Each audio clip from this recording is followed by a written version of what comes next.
All right, decided to do a live show today. Thanks for coming. A lot going on. I figure it's Valentine's. We're all inside doing nothing, right? So why not go live? Or hopefully some of you are out being romantic and you can watch this later. Uh-oh. We're all inside doing nothing. All right. So how did this pop up over here? Oh, I got it. Okay. So I'm going to take your questions. Ask me anything. I'm just going to go through things that are on my mind here. So I just listened to Jesse Lund. We haven't heard much from Stellar or IBM, Jesse Lund. He just gave a couple speed talks. He was just on Pomp at POMP on Twitter, and he has a show. I just listened to that. So Jesse Lund, a couple things. The two big stories always are with him. He says a central bank, and he said it again, a central bank will launch its own cryptocurrency soon. And he used the word soon again, but he did qualify it. This time he said 12 to 24 months. About 24 months ago, maybe less than that, maybe 20 months ago, he said 12 months. Now he says 12 to 24, and he's still calling it soon. Nevertheless, I mean, I guess it's probably coming, but his ability to predict time is not the best.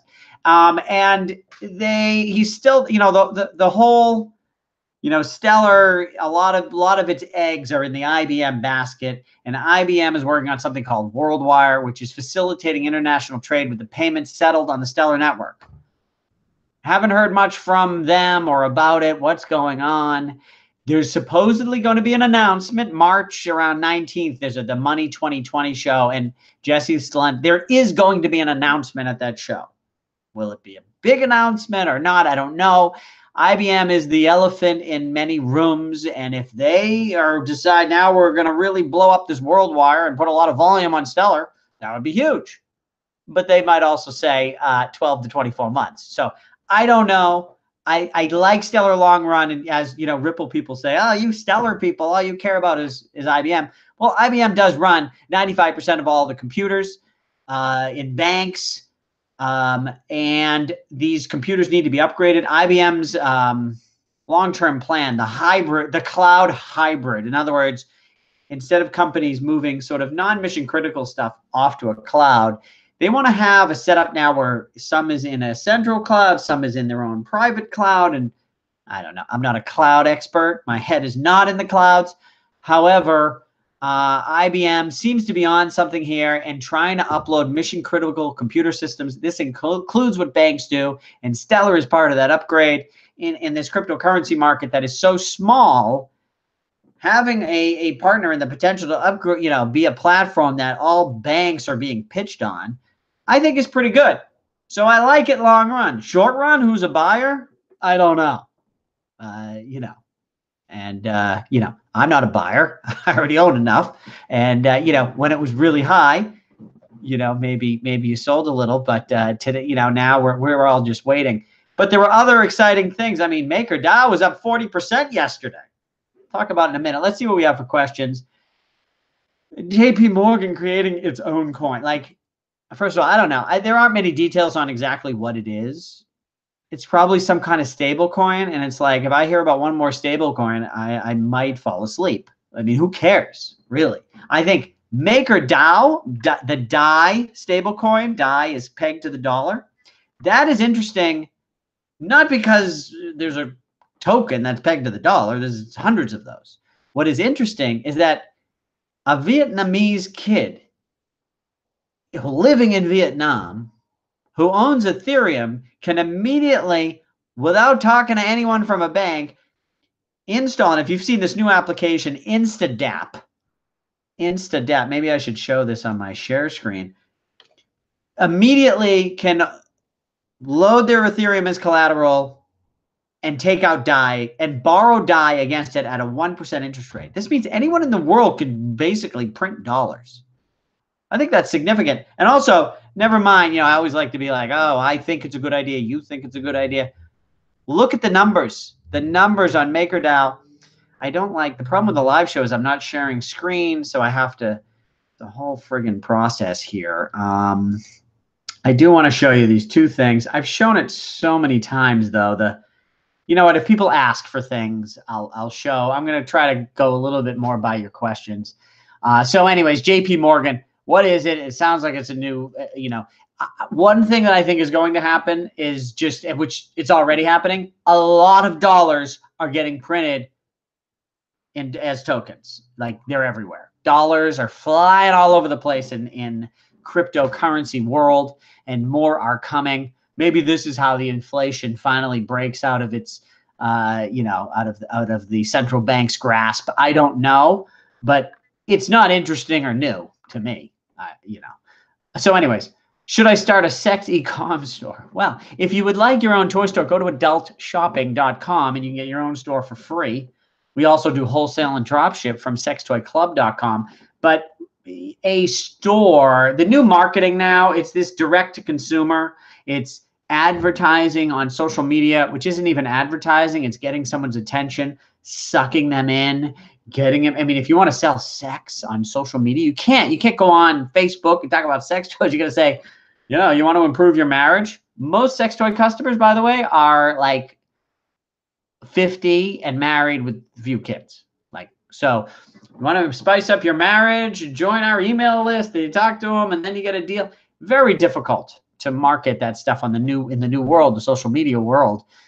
If you can figure it out, you can make money, and we can help you distribute. But I wouldn't just go start opening a store. I did that 25 years ago. It was cool 25 years ago. Not so cool right now. How much Stellar should we own? Okay, yes, my portfolio recommendation. I'm going to, boy, this is really annoying that I have to do this share screen. I'm going to show you. I got to change in my, I don't even know exactly what's a change. What was I saying before? You know what? I don't even want to share. I'm just going to tell you. Okay. So here's the thing. So first of all, what was the question? How much Stellar? Stellar, I'm sticking with my 15%. Honestly, if I was just starting today, I don't even know that I would go that high because I don't see the catalyst. Although this announcement in March could be something major. But, I hold 15%. I think is a lot in a portfolio for sort of a new startup like Stellar. But it's been good to me, and I hold it. And the only way I can get it, I'd have to sell. It's not like I had to go and buy it. If you have zero now, I would definitely get some. 5%, you could build up to that, but I wouldn't be in a rush either. So I've had, and then so Stellar, I'm holding at 15%. I've been saying my Bitcoin was creeping up, and in this last year when it went down, more Bitcoin, but now I'm on a long-term dollar cost average sort of mentality of bringing that Bitcoin down. I think Bitcoin, I thought Bitcoin's dominance. I do want to share this screen. Let's try to do it. Okay. I'm going to get set up for you here. Let's just share screen. How do we do that? Share. Okay. Now let's find the, now you can see all my bookmarks and everything. Oh, this is annoying. Whatever. I don't think I have anything embarrassing. What are we looking at? Oh, the coin market cap. Bitcoin's dominance. I thought it was going to go a lot higher than it has. It came back up to here, but I thought it was going to get up. I thought it was going to get into the high 60s. We've kind of come to 50. Maybe it's got another leg to run, but I'm not sure. The thing that concerns me with the Bitcoin, the story that people like to say is Bitcoin runs first. But if Bitcoin runs first, that contradicts another saying, which is Wall Street doesn't want to be first. Nobody on Wall Street wants to be first. They all want to be second, which means that this rally has to start organically. And Bitcoin's rally comes from Wall Street. And so if they don't want to be first and the rally starts with Bitcoin with Wall Street, then there's nothing starting it. So I think Bitcoin is not first, they're second or third or whatever the heck it is. Bitcoin runs, and it runs big when Wall Street, when they start filling those pipes at Fidelity and Backed, that's got a long way to run. Disrupting gold. It's a great story. I don't know that it moves first, though. So who moves first? I think Ethereum, because, you know, at the end of the day, it's just about supply and demand. The number of tokens being issued by Ethereum is less and less, similar to Bitcoin's issuance rate. I mean, people talk about, we don't know how many tokens Ethereum's going to have. Maybe we don't know the final number at the end of time. But right now, new coins being minted is about the same on Ethereum. But more importantly, number of coins being locked up on Ethereum is a lot greater in Ethereum than it is on Bitcoin, which makes its overall supply of tokens available for trading smaller on Ethereum.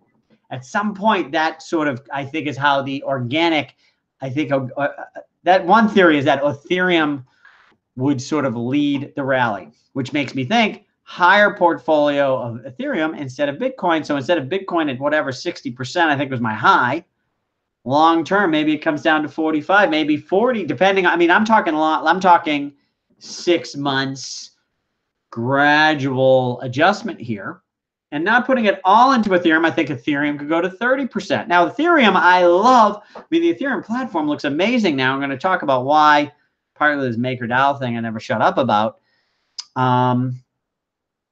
But, you know, there is this slight theory of, well, maybe Ethereum is great, but the thing that I get stuck on, there has to be value in the Ethereum token.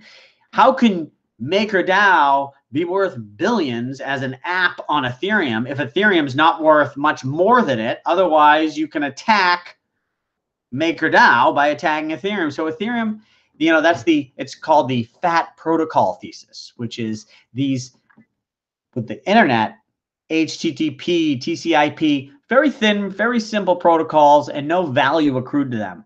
Now we look at these protocols, Ethereum, Bitcoin, that are fat. There's a lot going on that base protocol layer, and it accrues a lot of the value. This is a much debated topic. Is the fat protocol thesis correct? Will Ethereum accrue a lot of value, or is it sort of like a commodity and the value goes to all applications on top of it?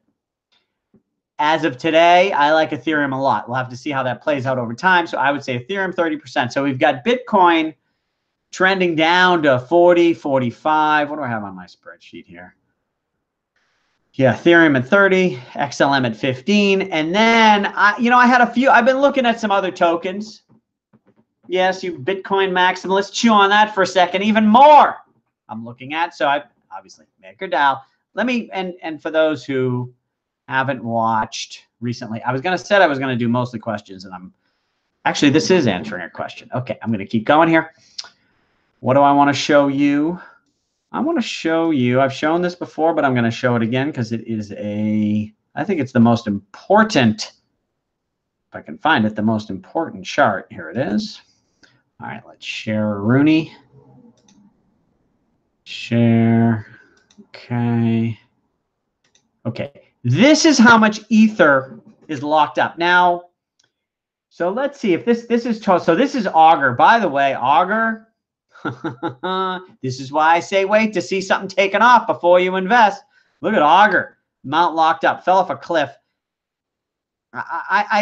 These prediction markets, maybe one will work someday. I don't know. Augur either has a long way to go or might not be the one. I mean, so you can see they had some trouble here. And that's a long story. I'm not even an expert on it. I just am not a believer. So let's get rid of Augur. And then we're looking at these, right? So let's just look at this one here. So we're at compound 28,000. Let's say Ethereum's at 100. It's higher than that now, but let's say 100. That is 2.8 million of Ether locked up in compound.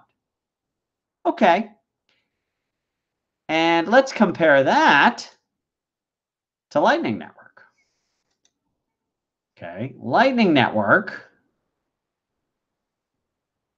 Nice chart here, right? Certainly going up and to the right. This is all time. What is 1 year? It's about the same as that. Let's just look here. Okay, so what are we looking at? What is the orange and BTC US dollar? So Lightning locked up is 2.3 million. So 2.3 million Lightning locked up. Okay, hey, that's something, and it's growing. Compound you know, growing 2.8, a little bigger than Lightning. This also I like to look at just because now this is new, Uniswap. Okay, it's only since November, but look at this growth rate. I mean, look at from this was whatever the hell, 2,705 to 7. I mean, more than doubled this month. So this thing's got a growth rate, but still, we're only at 7,000. So let's, what is that? Is that $700,000? Oh, well, you know, these other two are 2 and 3 million. Great. All of this is a lot of fun, but now watch this. Okay, let's put on Compound. Remember Compound? That's about as big as Lightning. Now let's add in Maker. Watch this. Oh, wait, where did Compound go? Here it is. See, up top, that little sliver. That's Lightning Network. This is Maker. This is the whale in the room. And people are like, oh, what do you think about the stable coin, you know, pegged something on Neo that's trying to copy this fucking Maker DAO? And listen, people can try to copy. I have nothing against it. It's just you have this runaway winner here that is blowing away. Like, you know, I guess at least on this one metric, maybe you could debate that that's not the only important metric for Lightning Network. I don't know. But anyways, the point is, this thing is huge compared to, this is the killer app. Like people are like, oh, there's no killer apps on Ethereum. These are big numbers. Where are we here? Let me get rid of Compound. Let's just look at Maker 2000. You know what? I want to know the dollars without having to do math. I guess I can just do math because it's 2 zeros, right? So yeah, $200 million in value. And it's more than that because it's actually 120, whatever, 230 million or something in value locked up in Maker. That's huge. And so back to my portfolio recommendation. Here it is. I like Maker 5%. Now, let's also show, let's just look at the chart here on Maker. Now, you say, well, why only 5%? You know, keep in mind, this thing, it's only a year old. And has the bottom end, if we've hit bottom, wow, this thing's going to go higher. But Ethereum, I don't know, crashes 50% again. Maybe the whole fucking Maker unravels and has problems. Like, until we know the bottom is in, Maker is not proven, right? So let's look at this in USD. Here's Maker. You know, in 6 months, this thing's just been up and down. I like it because I decided to get a little more when it was down here, right? I mean, if you've bought down here, it's gone, but it's sort of been flat. And I'm not, if people ask questions more about how does Maker make value, we can get into it. But I like it because if nothing else, when I always say, has it launched? Yes. Is it decentralized? Yes. How's the adoption rate? Fucking out of control. This is adoption rate. That's what we like to see. So it checks off my boxes. Next, BNB, Binance's coin. Binance, biggest exchange in the world. He's taking care of this token's got everything he wants. It's a little bit of a store of value for people. It's a utility token. It reduces fees. He's going to use it in the decentralized exchange. You know, doing all kinds of things with it. And this CZ, man, he is a winner. I thought the biggest risk with it was the biggest risk for Binance. Oh, I always say Binance. Binance. I'm so sorry. Oh my God, people get so mad at me because for a year I just sit in my fucking room reading, right? And I don't talk to anybody. And I read I don't know, I called it Binance in my head. And so no one was talking about it, and I didn't hear. So I was in my head, I called it Binance. And so it turns out it's Binance. And I have to change that habit because in my head, it's been Binance for a year. So sorry for all of those of you who get fucking mad at me when I say Binance. Binance, biggest exchange in the world, growing rapidly. This thing looks like, and I think he's going to take care of his token. I don't think CZ, he thinks long-term, CZ, the CEO, doesn't want to scam people. He wants this token to keep ticking up. The chart keeps going up, but be careful. You know, it's sort of been going straight up. Let's look at that for a second. And again, Binance and Maker. So Binance, there I go. Binance. Let's look at this chart. Where's my share? Sorry for the question, people. I will get back to you in a minute. So Binance, this is over 6 months, but let's look at it over a year even. You know, it launched an ICO lower. Like this thing has only gone up. I mean, it's been up and down to an extent, but it's sort of, you know, you could have got at the ICO lower. And then it's kind of gone up nicely. Okay, had a little trouble here, but look, I mean, look at this recently. So I like it, but it's hard. You don't like when it's here. Like you don't want to buy it right here, right? Because it literally could fall all the way down to like here. What am I looking at? I'm looking at in dollars. Easily fall to here, you know, in a minute. And it's like, oh, that's I don't like buying when a chart looks like this, but who knows? It could keep running. I like it long term, gradually getting in. Okay. So, you know, if you have more questions about these, feel free to ask me. And now someone, wow. So should I? Okay, I'm gonna do questions. You know what I like to do? I like to be on topic. So like type a question like right now because you just heard what I said, and I'm gonna go backwards because the chats at the end. I have people making fun of me with the bananas. You know, the questions at the end are more current, so I'm going to go backwards and try to stay towards the current questions. So if you have a question topical, I don't know. Anyways, someone said, "What about storage, Kyber, and Numerai?" Okay, yeah, right. So storage, I like what storage is doing. Seems interesting, but few buts. First of all, the coin is not central to what they're doing. They're trying to do this decentralized storage application. They seem to be getting a fair amount of customers, has good adoption rate, blah, blah, blah. And the coin theoretically should do okay. If volume grows and the number of coins stays steady, it should go up.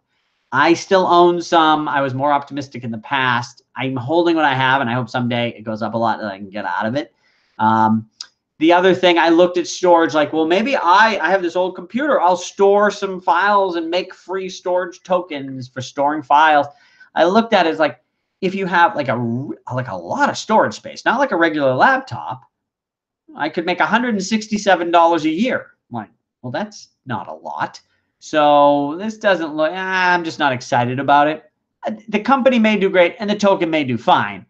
I'm just not excited anymore. But I do pay attention. Kyber. So yeah, I went on the Kyber network. Uniswap. Oh, it was like, how do you buy Maker? Oy vey. How do you buy Maker? That's a good question. I don't know if you've ever pondered that. There's not. So they had this one exchange, Oasis Dex, and now they closed it because they're like, well, we don't need it anymore because you can buy it at other places. I'm like, oh, great. Now I got to figure out somewhere else to get it, or I don't know if Maker's working. No, they just closed it because that's not what Maker created it, I think, just so there would be somewhere to buy it. Anyways, so that's what I used. It was gone. It's gone. So I went and Kyber was actually really easy. Popped in. That's where you can get I can get some Maker. And I thought, oh, this thing's easy. And I looked at the token. Problem is, I don't know. I don't know enough. If you have any good info out there and reasons why, you know, articles about the strategy of the token, like why is it just some stupid, they got some utility token and they don't really care about the token, or why would this, you know, and also again, looking at volume. So Kyber looks cool, decent team. They're doing some stuff. I used the exchange, was okay. Oh, I know what I did. I looked, well, what size is Kyber as an exchange? And on the list, when I looked, it was 134 on the list. Let me go back. Let's just look at that for shits and giggles. What are we doing here? We want coin market cap. I'm going to share screen in a minute. Why don't I share screen first? Those of you who give a shite. Okay. So exchanges. This is coin market cap. Top 100 adjusted volume. So Binance, number one. So who do you want to invest in? Number one or number 135? Okay. I mean, so that's number one. But anyway, so it took a while to find them. And we got to go to page 2. Let's see if it's still at like 135. Okay. Kyber. Oh boy. No, I can't. Oh, there it is. 143.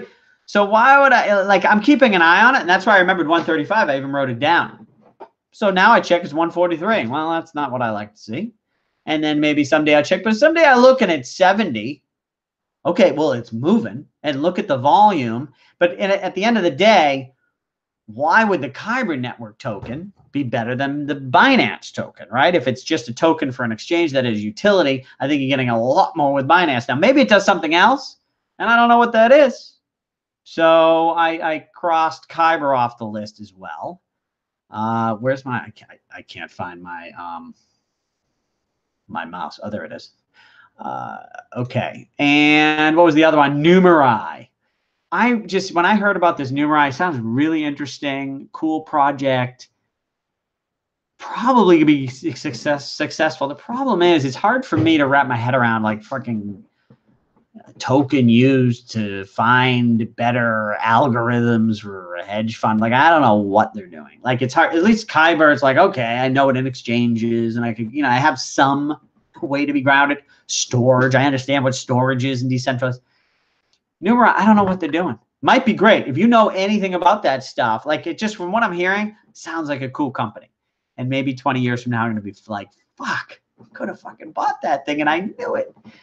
But, I don't like buying stuff I don't understand, because then when it goes down, I decide it must be something I don't know. And then I panic. One of the important things about owning something is that when the shit hits the fan, you like it more. When you start disliking something when it goes down in price, you got a problem. Okay. So wait, have you done any research on the Dent business? Don't tell me that's the dentist. Is that the dentist token, or I can't remember what Dent is. And I don't know. I hate these questions too. Like, what do you think? Why don't you tell me something? Why should we waste our time talking about Dent right now, right? Like, say, hey, Dent, I got 1 million users, blah, blah, blah. So what do you think of that? But Dent is mobile data. Oh, no, that's not the dentist one. Okay, good. I don't know much about Dent. Is there a has it launched? Is it decentralized? How's the adoption rate? Big numbers on adoption rate? I don't know. Send a link. I'd take a look. I haven't looked at it yet. Bat. My issue with Bat was I got the browser and I was like, I don't know. So it doesn't block ads, at least when I looked at it. It doesn't block ads on Facebook, which I would love, right? It doesn't, or never mind that, on Facebook. I'd like it if they actually showed me shit in the newsfeed of my friends instead of all these other people I don't know. But it doesn't block ads like that. It doesn't block the pay-per-click. I mean, what is it blocking? I don't even know. And then I was trying to do something like, okay, maybe it'll be better for cryptocurrency stuff. When I go to MakerDAO, I'll use my Brave browser because I'm being crypto. And then some things didn't work. And then they weren't. And so I just went to Chrome. So I didn't like the browser, which is the product. I would think I would be somewhat of a user, right? So I didn't like that. And there's a lot of tokens. I have seen things going on, and I would keep an eye. Some of the adoption has looked really good, but I paused out on because I had somewhat of a bleh experience when I tried to use the browser. So I dumped it. Might be good. And if you have any stats, you have reasons you think it's awesome, forward it, post it, comments below the video so we can all learn. I research. I'm not claiming, believe me, I don't know everything. I'm just sharing with you what I do know. Overcast, 100,000 users per day, Overcast. Tell you what, first of all, Mr. Overcast, problem is, I don't know if he's an expert, but 100,000 users per day. Users of what? I mean, and this brings me to another thing. I mean, that is important. Like, 100,000 users is important, but what are they using? Another thing is this whole thing with transactions. MakerDAO, how many transactions a day do they have? Not a lot. But, if someone goes and there is someone who locks up and does a CDP, collateralizes their Ethereum, $5 million worth of collateral. That's one transaction. They just locked up $5 million. They just locked up more than the entire Lightning Network has locked up. And it's one transaction. That is a valuable transaction. That's a transaction, almost by definition, worth $5 million. So how many transactions on Tron do you have to equal that one? And I mentioned Tron because he loves bragging. This Justin Sun, boy, this Justin Sun, oh boy, he's a piece of work, but I get it. I mean, I can't take my eyes off him. I even started following him on Instagram out of hate. He annoys me, and he comes up in my feed, and I look at it, and I go, oh, you're so smug. And I listened to his whole fucking video. He's helping for, his charity, and he's saving the world, and like, unbelievable. He's so good at marketing. I do respect that. But, okay. And OMG, another one of my old favorites. Now, OMG, I broke my rule. Has it launched? No. Fucking bought it a year and a half ago. This is why we don't buy until it launched. How's the adoption rate? Not only has nothing launched, I mean, maybe they've launched something, but there's no like product. And I don't know when anything is being launched. But again, it's a great team, and like I sort of know where they're heading, and it seems like a good work. But will any of us be alive when it launches? And to listen to that team talk, they have no sense of urgency. It's like, yeah, we're working on the next upgrade, and we're really happy the way things are going, and once we are able to finish this, we're going to move on to that. And I'm like, hello? Where's the money? Show me the money. So OMG, whatever. I'm not going to sell it. Boy, I made a video on this fucking channel. Usually this channel has made me money. It made me money in that it makes me research more, study. I get feedback from people, and I've been a smarter investor thanks to the channel. But the only one I messed up on, I did a video. I'm like, I'm getting rid of this fucking OMG, and everyone was like, no, how can you? It's so great. You're so stupid. And it was at 15. I said, okay, you know what? Maybe I should hold a little. And I had some other reason to hold, I thought. And then it went to 19. And I still remember thinking to myself, I should really take some off the table here. It was at 19. Didn't do it. Oops, $1. Watched it go all the way down. Oh, well. Anyways, what about Grin? I'm not an expert on Grin. From what I read, it seems to be like another. It's funny. I think a lot of the traditional venture capital guys who they have a thing in the old world. You could just throw enough money at something and eventually fucking win, right? If you got the biggest money people in venture capital, and the idea itself is decent. So let's say in the old world, privacy coin. Okay, there's gonna be a privacy coin. Let's just get the most amount of money and just keep throwing money at it until they fucking figure it out. And then you got a big privacy coin. Everybody makes money. Can't lose. That model doesn't work in the crypto world. And I think, I don't know. I hate when I start talking like this, and I didn't really research deeply, but I get the feeling there's a little bit of that, the old money thing. Let's just throw a lot of money in this thing, and the tech, the idea sounds good, and maybe it gets there eventually. But today, from what I've seen, I wouldn't buy it. I'm curious what the pricing has been doing since launch. And the usual thing I've always said with these ICOs, I don't know if did they actually ICO or they just launched. I know they raised money with a lot of investors. I don't know if they did a traditional ICO. The thing I usually say with almost any ICO is if you like it, wait 6 months. It's always cheaper, right? So here we're seeing that here. Okay, so whatever, it launched at whatever the hell this is. And it's been going down. My guess is for 6 months, it keeps going down. And then if it's good, then it starts going up. So if you like it, you wait 6 months. These things never seem to go up because you got all the big investors here, and now they're all trying to dump. This thing could go down for 1 or 2 years and then be awesome. I don't know. Don't know that much about it. I know enough to be careful. If someone thinks it's awesome, send me info. I'd love to hear. Okay. What do you think of XLM holding 80% of supply? So, this is a common thing. I like, no, I don't want to go off on that topic. Okay. So yeah, it's all about supply and demand of tokens. So that's a lot of tokens. The question is, whoever is distributing that 80%, do you trust them? Do you trust that they're going to give them out only in ways that helps grow the ecosystem? I trust that Stellar, Jed wants to win. He's not, and he's got billions. He's not trying to milk his cow.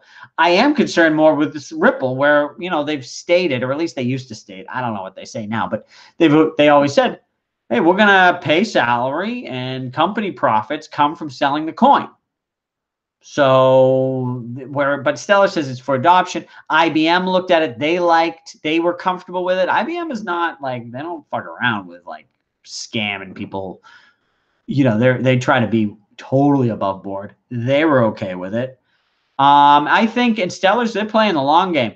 Someday you want a central bank, and this is like, listen, 5-10 years from now, and the world is coming along with this thing, and then some central bank's like, shit, we need to get on here. You say, okay, we'll give you 15% of the supply, and you get a central bank to come in. You know what I mean? Like, I can see why that makes sense. And I'm okay with it right now. But I also feel like, does it go, does it shoot to the moon quick? I mean, I don't know. I trust Jed. I would, that they're going to manage it. We'll see what happens. I'm concerned, but I'm not. Obviously, I mean, I knew about it before I bought it 2 years ago. So, all right, what do you think of Stellar Holding? We talked about that. All right, let's go. What else? What do you think of Elastos? They are merge mining with Bitcoin and have, well, it's like they have mining and proof of stake. It's like so has it launched? Is it decentralized? And how's the adoption rate? What does Elastos do? What is their thing? Anybody who's trying to compete with Ethereum, put a fucking tombstone on its head. That's what I think. I don't know. Elastos. So a smart device. I don't know. I would want to see adoption. Tons of people using it. And that reminds me too, with the Dent, 100,000 users, whoever you are, send me that info. Love to see it. I don't know what that, I mean, maybe I'll look that up. I don't know. Skycoin. I mean, there's so many things out there. I'll tell you what. I mean, I remember when I stopped doing videos every week. Here's the thing. I've got my horses. Bitcoin, I know it's not going away. Ethereum, not going away. I've got I only got 5 things here. They're not going away. And those are my bets. I can't. It's not even that I can't. I'm not interested. I don't want to. 2 years ago, Skycoin. Oh, great. I'm going to dig in and study that for a day. Dent, I'm going to study that for a day. I wanted to know everything. I'm not that into it anymore. I don't give a shit. But I pay attention. If I keep hearing, oh my God, it's growing so fast. Oh my God, it's growing so fast. Oh my God, I'm like, okay, I'll pay attention. That's happened with MakerDAO. When I first launched, I was like, oh God, I don't want to try to understand that thing. And then I kept hearing, and then I was like, okay, I guess I got to figure this fucking thing out. And there you go. So I'm waiting. Given current global economic affairs, the hell does that mean? What is your modest predictions? What is my prediction of cryptos in hindsight? Prediction means, what do you think is going to happen in the future? What do you think is going to happen in the future in hindsight? That doesn't make sense, Mr. Mahesh. But let's talk. We're just having fun today, right? We're just having fun. We're making predictions. Trying to predict price, a fool's errand. But call me a fool. I love doing it. Have we hit bottom is the question. All I know is when we were bouncing off 5,800, I'm not a TA guy. And I remember Travis Kling said, this is not what a bottom looks like. And 2 weeks before the bottom fell out, and I said, oh shit. He sounded very convinced the way he said that. And I actually met with Travis Kling. They have a fund. I met with them. They're right down the street from me. It was interesting. Talked with them a little bit. But anyways, and I asked him, like, what does a bottom look like? The only bottom I know is my daughter's bottom when they get out of the tub. That's what a bottom looks like. What does a crypto bottom look like? The answer's like, well, there's all these different metrics and this and that, and like he's like, it's screaming, we're going lower. I remember at 5,800, there were a few people who said we've hit bottom, we're going to go higher. I was one of them who said, we're going higher. But also always saying, I can't predict price. I'm just trying to be hopeful here. But now nobody thinks we're going higher. Like nobody. Everybody's predicting there is a big leg about to go down very soon. So whenever everybody is convinced in the same direction, I become very skeptical. Then again, a lot of these people who are convinced it's going down again are smart people who, you know, I listen to. So I don't know. I don't know. But at the same time, if you believe, like, remember the long run. If the question is, are you right or wrong? If Bitcoin disrupts gold, if Bitcoin steals 40% market share, never mind even 40, I don't know what, if Bitcoin steals 25% market share from gold, it's $1 trillion coin. It's at 60 billion now. That's a huge up. So if it takes 5 years to get there, it's still worth it, right? What would that be? I don't know. Let's say it goes up 20x. If it takes 5 years to make 20x on your money, that's pretty good. I mean, granted, back, you know, those of you who only invested in 2017 like to make 100x in a month. Historically, it doesn't happen a lot, right? And now you see in the backside of that shit. But anyways, point being, what matters is if you're right or not. Now, if you're right on Bitcoin and it's going to go to 100,000, well, prefer it to happen in 6 months than in 5 years. And that can matter for a number of reasons. But at the same time, it's all about are you right or not, because the things that are right are going up a lot. Point being, are we at the bottom? Well, it's better to buy. Like, remember when I showed that Binance? See, I'm getting it. The Binance chart. I was like, you don't want to be buying when it looks like this. And that's what I was saying in December. This is not what you want the chart to look like when you're buying in. You do want the chart to look like it does now. Down for over a year, fell hard, sort of, you know, but could it be in the doldrums for another year? I guess. But I don't know. Honestly, I mean, it's hard for me to say, well, I think we've hit bottom. I think Ethereum at 82 was the bottom. That's what I think. But I've been wrong before, so on predicting price. So, you know, I've also been pretty good. Let's defend me here a little bit.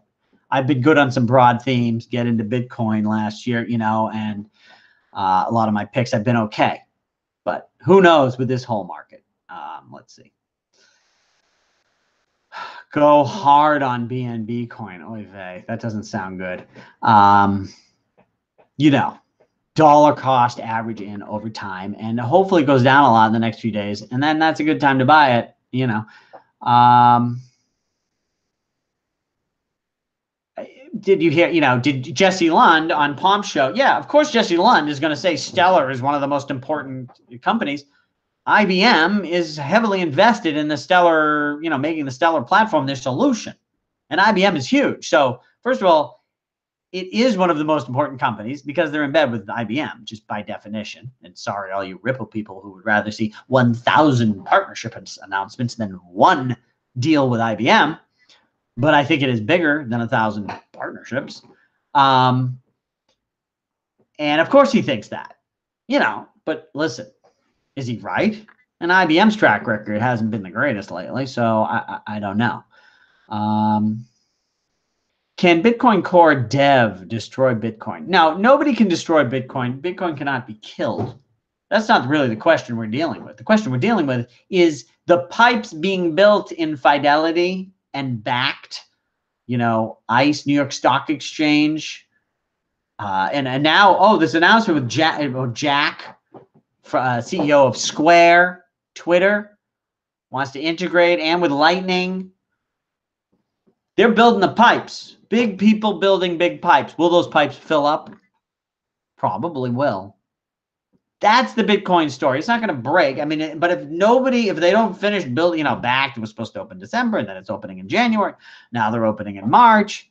I don't know. If it never opens, then that's the Bitcoin's got a problem. Or it opens and nobody comes. That's also a problem. I don't think either of those are the scenarios that happen. But no one developer, nobody can destroy Bitcoin. The only thing that can destroy Bitcoin is what do you call it? Ignoring it. whatever. People just ignore it. It'll still be there. There'll be two idiots sending Bitcoin back to each other, but you know, you can't break it. You can only stop. If everybody stops using it, then it won't exist. I mean, actually, it'll still exist. It'll just be something that no one's using. Okay. Someone said, come on, guys, only 3 likes. Yeah. Am I supposed to cheer for likes and that gets more people to come to the show? I don't know. I'm not much of a promoter with this shit. I just get on here and talk. I mean, I could do a whole thing, right? Go out there, post a link, blah, blah, blah. I don't know. We got enough people, you know, whatever. We got some people watching, getting some comments, having a little fun. But yeah, if you want to share and spread the love and give me likes and thumbs ups and kisses and everything, I'll take it. It's Valentine's. I mean, getting kisses from a bunch of young guys who like Bitcoin is better than nothing, I guess. Not gay. Not that there's anything wrong with it. Okay. I would like to know why we don't see the impact from institutional money coming in. I don't think it's really, I mean, some is coming in, but, you know, at the end of the day, it comes down, like I said, it's supply and demand. How much more money coming in do we need to overcome the money that's selling and leaving, you know, and that at some point, if we turn a corner. But the institutional money, it's not really coming right now. Everybody's sitting on their hands. Like I said, no one wants to be first. They all want to be second. So who's going to be first? And there are things and there's stories and money. It's coming, but it's not coming in at the pace we need it to come in. And I don't think it's, like I said, institutional money probably doesn't lead because they want to be second. So how is everything going to start coming up without institutional money? That is the question. And that's why I think it's this, right. And someone mentioned here, speaking of supply and demand, proof of stake. The only thing, I don't know when proof of stake on Ethereum is really happening in volume. This could be one of these things that, oh, it's coming. It's in 2 years, which is fine. But, you know, 2 years is not 2 months. And what percentage of Ethereum gets locked up on proof of stake? I don't know. What if it's 30%? That's a huge number, right?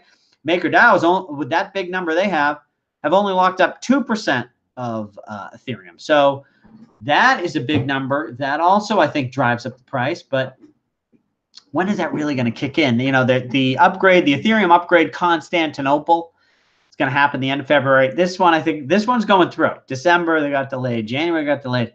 This one's going through. And I wonder if, like, it's sort of already a done deal, and even reducing the issuance of Ethereum happens with this. It's already sort of happened, but then Constantinople change. It's bottom line. The Ethereum. I don't know. For a minute, I was thinking after the upgrade, I bet maybe Ethereum rallies because the issuance rate goes down, and they did this successfully. But the issuance rate already has been reduced to the amount that it'll be after Constantinople. And I mean, maybe that's why it's at 120 instead of 100. I don't know. And I don't know. We've had this coming for so long. Would Ethereum really rally when Constantinople finally goes through? And what exactly? I mean, listen, there's so much happening with this upgrade, and it's all great. But it's just like one step towards proof of stake, which I think full introduction takes years. A lot of these first step on a lot of Ethereum 2.0, which will take a few years to be fully implemented. So I don't know if we want to go too crazy about Constantinople or assuming that proof of stake is going to suck up a ton of Ethereum anytime soon. Someone said, what a polycurrency? Never heard of it. I'm just going to do a quick search of Rooney, see what a poly is. AP, it did a spell correct. I mean, maybe this person spelled it wrong. No, it's Apollo, unless it's Apollo, the world's first all-in-one cryptocurrency. Oh my God. And if you're trying to be money, forget it. Okay, there's Bitcoin and Ethereum and everything on top of both of those. No one's going to create a new money. Okay, please. Assuming that, you know, my 2 minutes of research, I've thrown that one in the trash. If I got it wrong, let me know. What books have you read on economics? Oh boy, a lot. What have I read this year? I'll tell you what, Safedin Amos, you know, the Bitcoin Standard, I've talked about it. Okay, he's a little crazy. I think Bitcoin maximalism. I'll tell you, one of my other concerns with Bitcoin long run is some of these maximalists, man. I mean, the community, it's a little much. Like, they're just freaking extreme, and economists. But then again, if you want to be digital gold, maybe that's what it needs. Anyways, I really like the thing that I liked about Safedin's book, and you gotta, some of his stuff you gotta take with a grain of salt. But the way he looks at economics was very eye-opening to me. You know, I studied Keynes. I think I don't agree with it at all. But you sort of have to understand the Keynesian philosophy if you want to understand all the different economics thoughts, because Keynes is accepted as the only truth in all colleges in the U.S. Like that's all they teach is Keynes, right? Yet there's these different thoughts. So, you know, Adam Smith is old school. I don't know if I never read his book, but I learned so much about all of Adam Smith's philosophies. I didn't need to, I think. You know, this Mises Institute has a lot of good reading materials. Hayek, I've read a little. Who did I read recently? Geez, this Safedin Amos too. He recommends some good. There's some good Austrian economics stuff out there. God, I'm not getting any books on the top of my head. I could go to my Amazon book list. Ooh, maybe you guys will like that. Let's see here. How do I do this? Orders. Digital orders. Boy, there's so many books. How do I make it so it only shows books? Well, is there anything wrong with me sharing this? I mean, okay, why not? Let's see here. You can also see what I'm ordering from Amazon Fresh. So I just bought this, Atomic Habits. Haven't read it. Haven't read this. History of Money. Just started reading it. Looks pretty good, I think. These I haven't read yet. Haven't read. I just bought a bunch of books. These two books were okay. I didn't finish. This Paul Volcker. Oh, I didn't read this one yet either. I buy books, like I just buy shit and buy first, ask questions later. Oh, I did a lot of books about for learning about, because I'm teaching kids about money. Last Man Standing. I really enjoyed this book about Jamie Dimon. I think this is an interesting book to understand. You know, the current banking and Jamie Dimon. Got a little respect for him. Kind of understand where he's coming from. Belichick, didn't read all of it. This is kind of interesting. Some of these chapters. Nature's Metropolis talks about how sort of decentralized networks form and organize, right? How cities form is similar to how a ecosystem forms. Some of these books are kids' books that I did for these are a bunch of kids' books. This Guide to Fasting, loved this. I'm doing this shit. Intermittent fasting, baby. What is this? More kids' books. Hope you guys are liking this. Where are we? Did I click on that? Rich Dad, Poor Dad. You got to read that. This is one for teens. Rich Dad, Poor Dad is a regular book. Really should read. Reading about game theory. I found it painful. Couldn't finish. Ray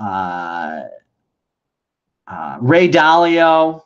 This was okay. I kind of knew all this, so I don't think I read it all. I found it was a little boring for me because I kind of understood that stuff already. This video was great. The China Hustle. Someone from the channel recommended it to me. Watch this on Netflix. Geez, I didn't read this one. I forgot about this. Okay. What else here? I was kind of, yeah. some of these books. Oops. Let's do 2018. Oh, no.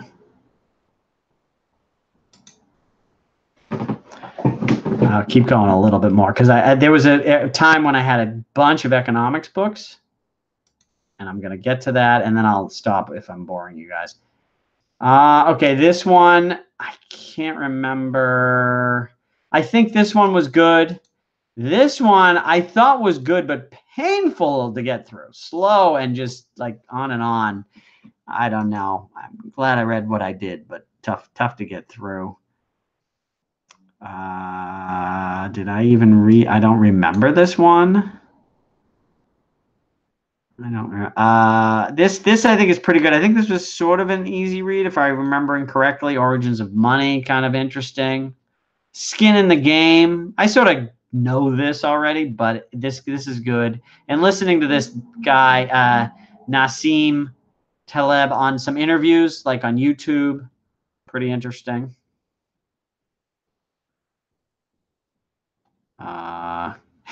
My episode of Millionaire Matchmaker.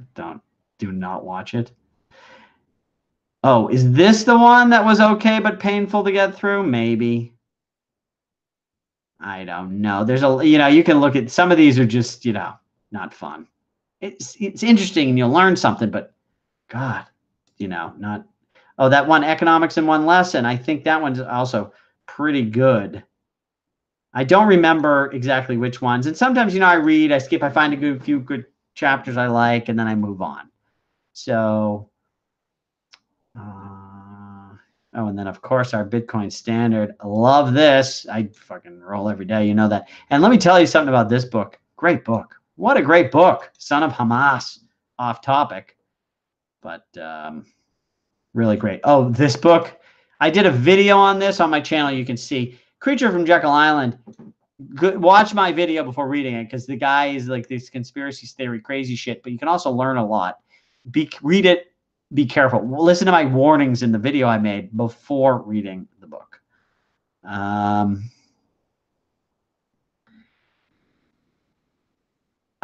Okay, I think I'm done here. What is life? Okay, I think we're done. Scale. Oh, this is the one that's kind of about cities and how things scale. Oh, that other one, I'm not sure now. This is a great book. Scale. I mean, especially sort of relates to what we're dealing with these ecosystems, the crypto, decentralized networks growing. So, all right, you got more than you bargained for with that question, my friend, huh? And someone said here about how Ethereum led the last bull. Yeah, so Richard Hart, he's a fun guy. Oh, by the way, a lot of people gave me shit for interrupting Richard Hart a lot. And I, in hindsight, I would have handled it differently. I would have mentioned it on the show. The reality is I had a lot of questions I wanted to get through, and he'd answer my question and he'd sort of go on. And I'm looking at other questions, and then I'd just be like, okay, let's go to the next question. And I interrupted him a lot. I talked to him. He's like, it's fine. I thought the interview was great, but a lot of people hated me and said I'm the worst interviewer and all this stuff. And I apologize. I apologize to him. I apologize to everyone who was upset that I interrupted him a lot. But at the same time, that my objective was to ask all these questions, and I only had 2 hours. And with Richard Hart, 2 hours is not a lot of time. Like, he can go on for 8 hours, and so whatever. And anyways, what did that have to do with Ethereum leading the last bull? Yeah, when he mentioned this in a way, I thought that was interesting, is really, the ICOs, maybe the rally is a bottom-up thing. Maybe the last one wasn't led by Bitcoin. Maybe it was these shit ICOs, which pulls up Ethereum, which pulled up Bitcoin. And maybe now MakerDAO, Binance, a few other crazy ones, this fucking BitTorrent. I don't know. Maybe some of this stuff, that's where it starts. I have no idea. Someone said ETH will flip BTC within 4 years. I actually agree with that. I think the flipping is coming. I do believe.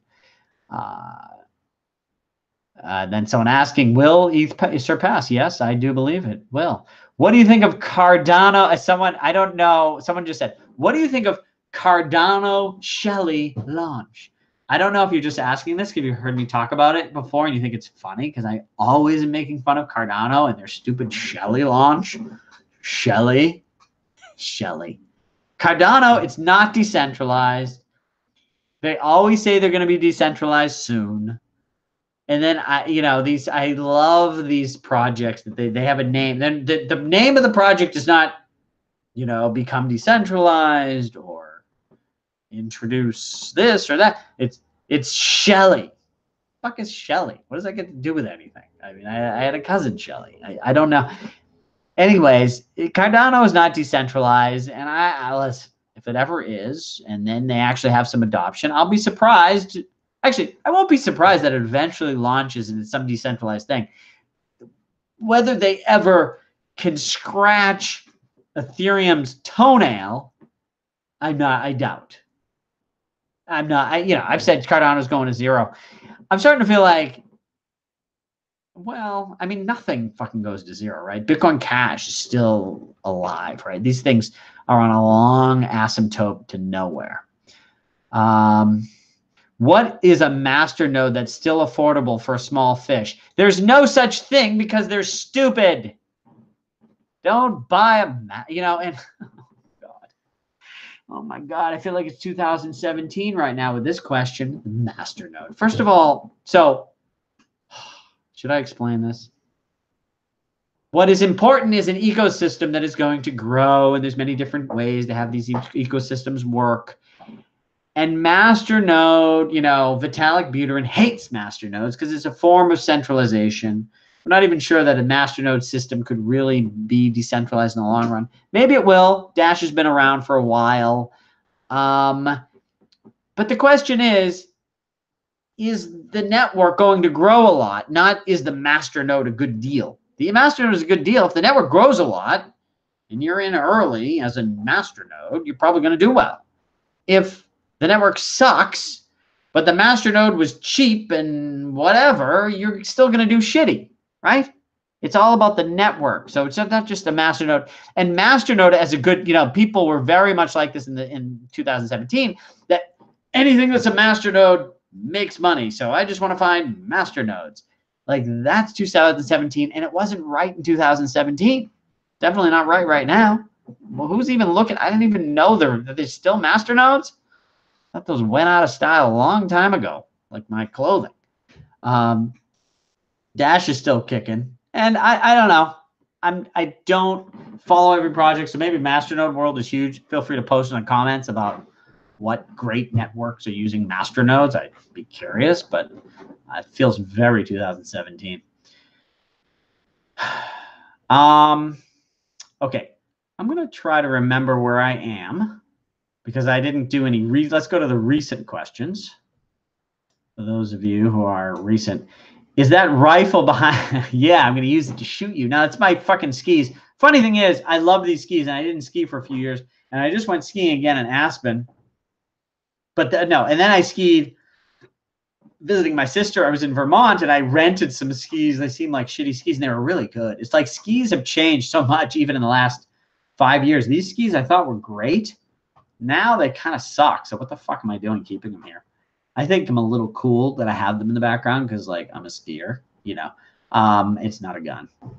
So stock market more volatile than a crypto? Not really. Maybe today. Probably not even today. Sometimes, but mostly no. MakerDAO was up 40% yesterday. How many stocks were up 40%? Not a lot. Not to mention, okay, I made my point. Can you see market cap? Yes. Can you see market cap at 900 billion again? Listen, if you're in this thing, you better think we're going to new all-time highs. If we're not, what the fuck are you doing? Right? I mean, this is risky business. If you think it's just, maybe if it, it might go up a little. I mean, granted, 900 billion is a lot even, but this is, I think we're talking about a big revolution here. For me, the big risk is that everyone that I pick is a fucking loser, right? Because something I get the technology. The revolution is real. Changes are happening. Finance is being disrupted. Question is, can you hodl the winners that capture the value? You know, and 900 billion is nothing. Like I said, gold, which is gold, whatever, let's just say 5 trillion in store of value in gold is a fly on the ass of the financial system. It's nothing. 5 trillion is nothing. If Bitcoin disrupts gold and becomes 2 trillion on itself, it's nothing.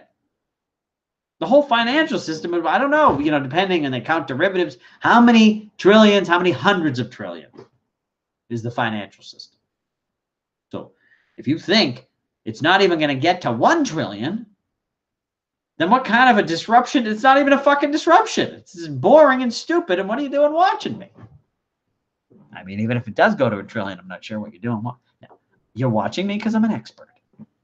Sometimes, you know, my mother gets mad when I talk down about myself. No, you're great. And you should say you're great. Okay, so let's go back here. And yet gold is constitutionally supposed to be our financial system. No, gold, we went off the gold standard in 1970, my friend. We haven't been on gold for a long time. Gold, not only constitutionally, they made it illegal for you to hold gold. 19, whatever it was, 13 or something. Right? And then how did people have it? They must have made it legal again. They seized the gold. Gold is, government's been attacking gold since the early 1900s and finally completely won in the late 70s and 80s, right? Yeah, 1932, they made it illegal. But then you could own gold later, so something must have changed. Why? That's why our system is so corrupt. You know, okay. I'm not sure what, I don't want to get into that because from chat, there's only so much you can say. Okay. So what's your take on BHX? So first of all, I love Richard Hart. I mean, I just find him so entertaining. I'm not sure. Something about him is very entertaining.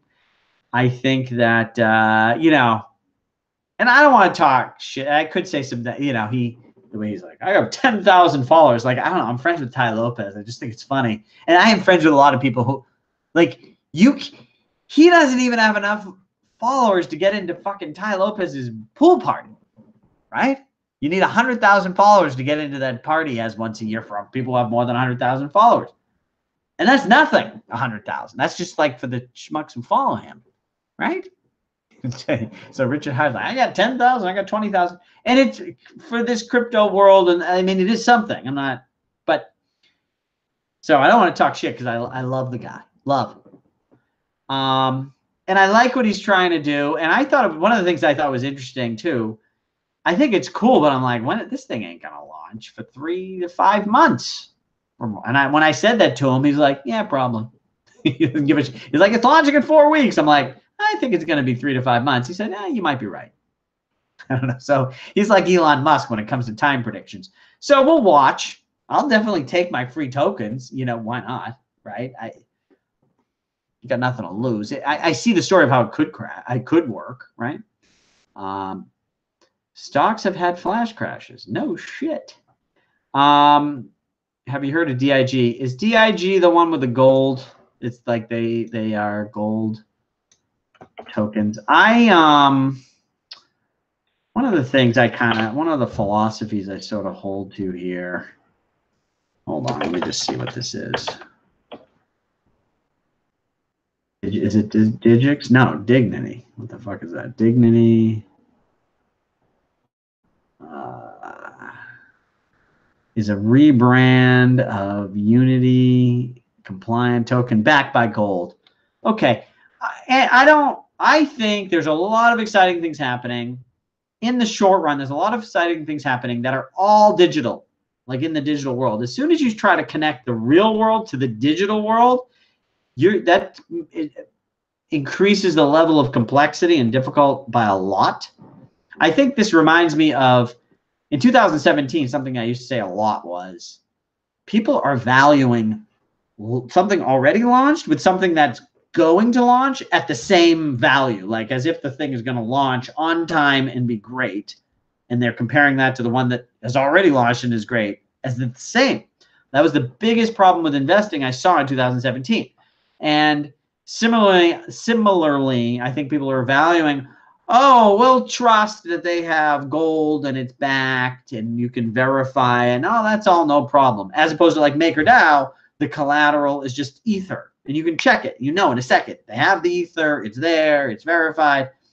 With a gold thing, you can't just do it. You have to have these layers of trust. It's difficult. So much more difficult when you're trying, a lot of this stuff, I don't know. There's things going on. I'm not saying it's not happening. I'm not saying it won't work. I think that's sort of going to happen later and is bigger later, and it's less exciting in the short run for me. So I don't do any of these things. That's why I don't like these stable coins that are backed by actual dollars in a bank.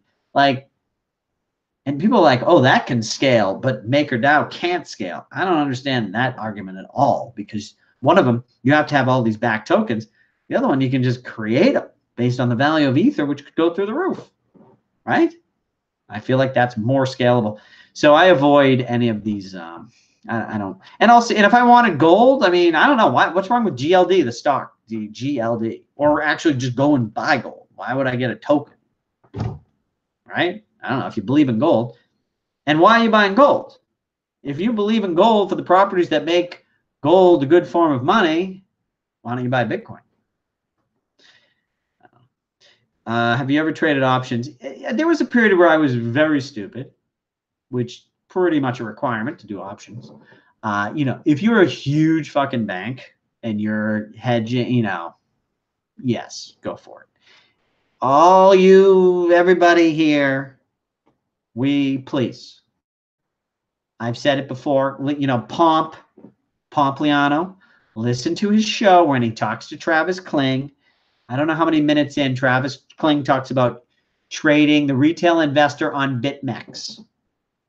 You can't win. They can see, these quant major Wall Street guys, they can see where your fucking stops are. And they see when the stops and what they need to knock you out. And they see a few lining up. They run that price out, get you fucking knocked out, and bring it down. Eat your lunch all day long.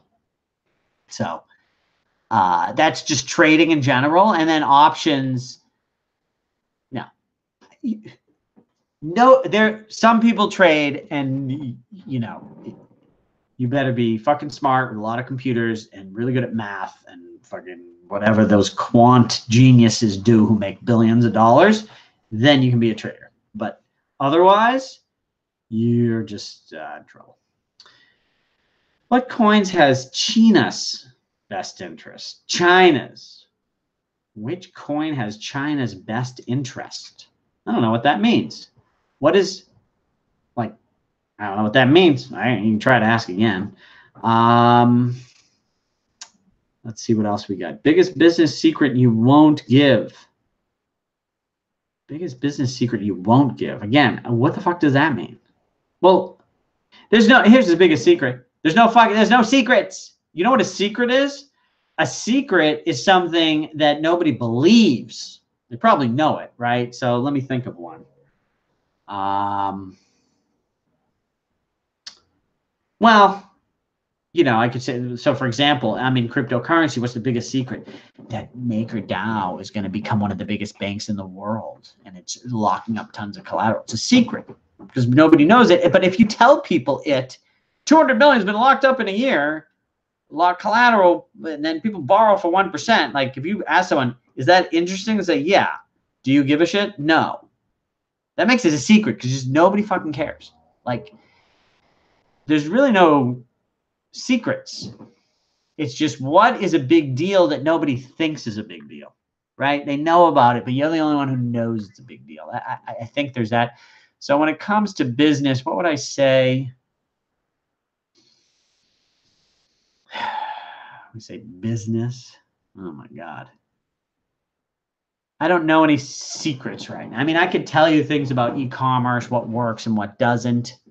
I guess you could call those secrets. It's like direct marketing and what kind of things work with direct marketing. But I don't know, go on Instagram and look at every ad that works. works, you know. Like I just bought literally, I think 2 things off of Instagram, and I never buy anything. I bought a wallet. Like I need a wallet, and this ad was fucking great. I'm probably gonna hate the wallet, but I bought it off Instagram, and then I think I bought something else too. Was it? Oh, I saw a shirt, and I wanted to buy a fucking shirt. These ads, I never buy shirts. I haven't shopped I shop twice a year. I almost bought a shirt off it. It was something else too. Yeah, I don't know. I don't have any secrets. And if I did, honestly, I'd tell you. I got nothing to hide. But usually there's no one secret. It's just life. It's, you know how they say, it's like peeling an onion, or it's like everything's got layers. You go one step and then another step and another.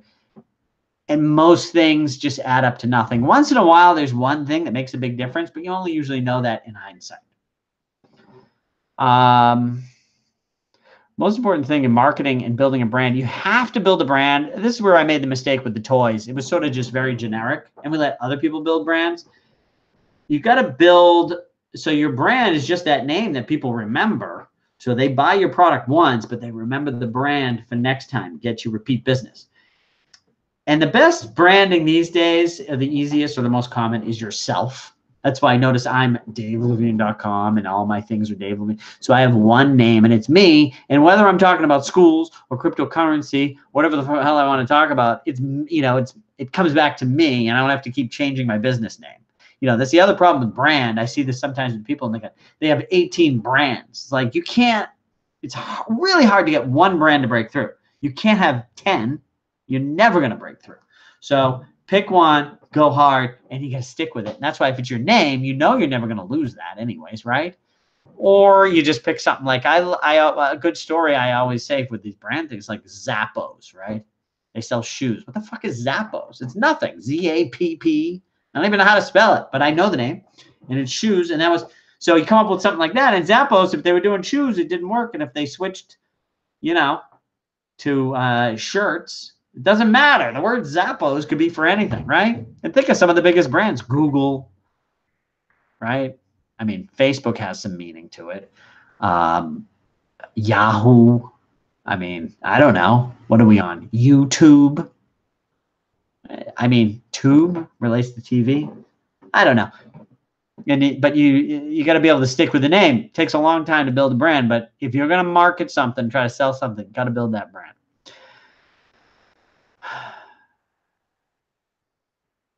I've lost interest in crypto after all the letdown by YouTubers. Well, why are you depending on YouTubers? That doesn't make any sense. If you're in crypto, it's because you believe even crypto. What does that mean? I mean, you believe in decentralization, but maybe there's a project that you believe in. Well, if you're going to get disillusioned because you were let down by the project, well, what did you learn from that? Well, what did that project say they were going to do and they didn't do it, and why? How can you learn the next time? Like, I haven't been let down by Ethereum. Prices went from 1,400 to 100. But I don't know, Vitalik and Vlad Zamfir, they were saying this pricing is stupid when it was up high. They didn't let me down. And they're working their ass off, and the community's growing. I haven't been let down. And Stellar price way up, but they're working hard. My phone's ringing. So you know, the problem is you're relying on YouTubers. The fuck is a YouTuber? Why are you relying on any YouTuber? Except for me. I mean, but even, what do you mean relying on me? I'm one source of information, right? That hopefully you've decided I'm an expert. And if you don't think I'm an expert, turn the shit off. Or maybe I'm entertaining. Nothing wrong with getting entertainment, but only follow the advice of experts. So don't, sounds like you started trusting a bunch of just random people, which you should never do. Like, don't even read the fucking news. News, it's just journalists. I guarantee you, if you met anybody who writes for the news, especially, let's just talk about crypto. You meet someone and they write, oh, I write stories about crypto. And you ask them some questions, you can be like, this guy doesn't know anything. Or this woman, they don't know, this person knows less than me. Why am I reading their articles?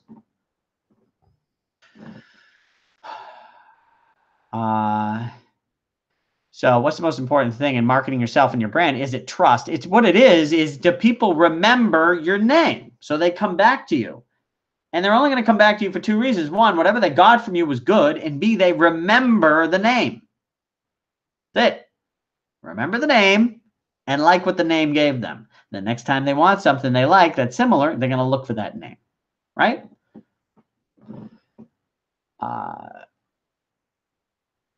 Okay, I mean, which tokens or blockchain technologies does China really like? China is not a person. And as you say, population is 1.4 billion people. So the 1.4 billion people in China, what will most of them like? I don't know. I guess the question would be, why would people in China like anything different than people in America? Because this stuff is borderless. It's good in the US, good in China. I don't know, MakerDAO is good in the US. Why couldn't they use that in China? Well, I guess we have a dollar peg token. Maybe they'd want a yuan peg token so they wouldn't use it. You know, I don't know. In general, I just look at what's working, what's getting a lot of adoption. They have 1.4 billion people. That's great. Well, if you see something happening and a lot of people are using it, then you can say, oh, this is something that a lot of people like. And if a lot of those people are Chinese, then you can say, this is something a lot of Chinese people like, right? But I wouldn't start from what will all of these people like. Look for things that a lot of people like and then try to understand why. Like I said, again, MakerDAO, I didn't want to study it. I didn't give a shit about it in general, but I see a lot of people using it, this thing blowing up, getting huge usage. Okay, now I'll study who and why and what and where with it, right?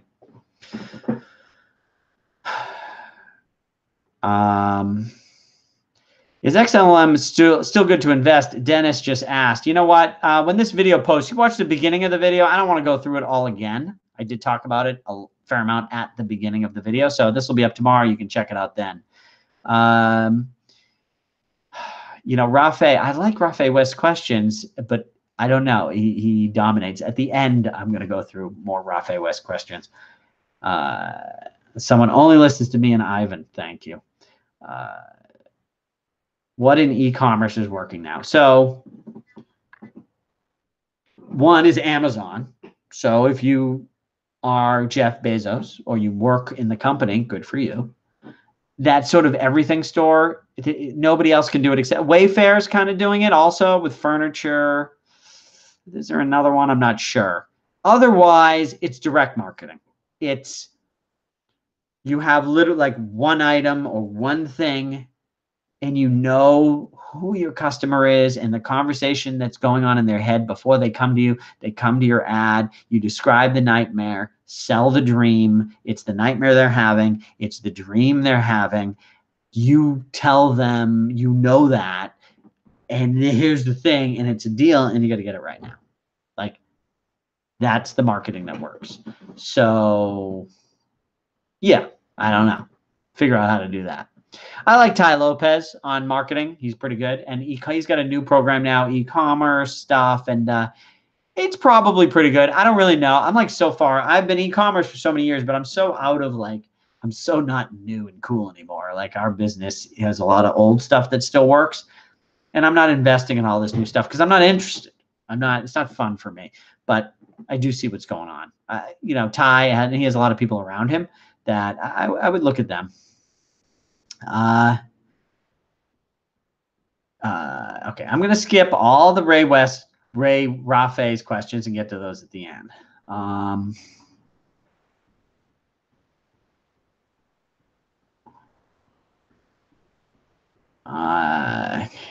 AI blockchain, did you research it? I don't know. It's, to me, IA blockchain sounds like buzzword. Like what is the problem you're trying to solve and how are you solving it? Okay, some of the technology you'll use to solve that problem with your awesome answer will have some AI and blockchain in it. Okay, but that's not what's even interesting about it. So that sounds like anything you see is like, oh, we have AI blockchain. They are just fishing for the dummies. And no offense, Dan Z, but AI itself is a huge field of like research and things going on regarding artificial intelligence. And blockchain is an old technology invented in the 80s. Now, this is an interesting thing I keep thinking about is like, okay, so blockchain was created in the 80s. Nothing happened with it. Why all of a sudden would blockchain itself be interesting? But I don't know. There's a fair amount going on in IBM with supply chain and like all these different things with just blockchain. So maybe there are some uses, or maybe they're all just doing the buzzword show. I don't know. But those two things in general, if I hear just that, it scares me. Is Binance going to be the first crypto world bank? I mean, listen, maybe. And just even the term bank, like what is it? So Binance is a bank. Isn't MakerDAO also a bank? Anyone can go and borrow money. So is that a bank? Binance doesn't do that, but you can put your money there and take it out. So maybe that's a bank too. I don't know. Again, I wouldn't worry about all these definitions. I would look at, are a lot of people using and loving this thing? If yes, that's usually a good sign.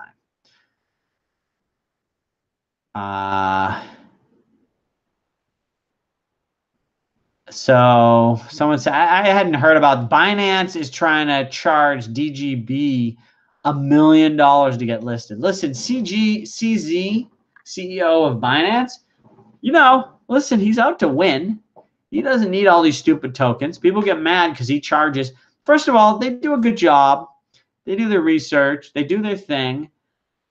And they charge apparently a ridiculous amount of money. I haven't heard $1 million. That sounds like what was going on in 2017. I doubt that they're trying to charge $1 million. But isn't he allowed to charge whatever the hell he wants? I mean, it's his company, right? Binance, they can charge what they want. Right? I don't know. And what was the feud? I guess they can get mad about it. I don't know. Haven't heard about it.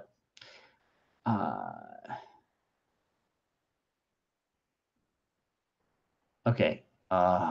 Fred Assad. Been here for a while, but this question pains me. I'm sorry. Why buy Bitcoin when altcoins will pump harder? Oh, God, I hate this term altcoins. Altcoins was a term that made sense in like 2000, whatever, 13 through 16, when it was just Bitcoin, and then they just fork Bitcoin and make a small tweak. Okay, that's an altcoin. Ethereum's not an altcoin. And if it was close to being an altcoin when it launched, certainly isn't now, right? I'm talking about storage, like it's just something they use to pay for people who are storing. It's not an altcoin, unless whatever. And I don't like the definition that there's Bitcoin and everything else is an altcoin. What does that even mean? And so anyways, if that's the definition of altcoin, then are you saying, why buy Bitcoin when everything else is going to go up more? Well, is it? I don't know. That didn't happen last year, or whatever. Go down less. And if other coins are going to go up more than Bitcoin, it's not going to be every one of them. There's going to be some. So you got to pick your projects. Who's the leader? What are they doing? Again, how's the adoption rate? Is it awesome? And maybe something will grow faster. Listen, if I'm right about MakerDAO or Binance, it'll probably go up more than Bitcoin from here because it's so small and Bitcoin's bigger. Maybe it will. But that's because I think Binance is awesome, not because it's an altcoin. You know what I'm saying? And BTC, well, I don't know. Is Bitcoin Cash an altcoin? Well, Bitcoin is going to go up a lot more than Bitcoin Cash. What about IOTA? Is that an altcoin? I think Bitcoin is going to go up a lot more than IOTA, if IOTA goes up at all. Or there's a lot of coins out there. I don't think they're going up at all. They're going to go to zero. Not all going up more than Bitcoin.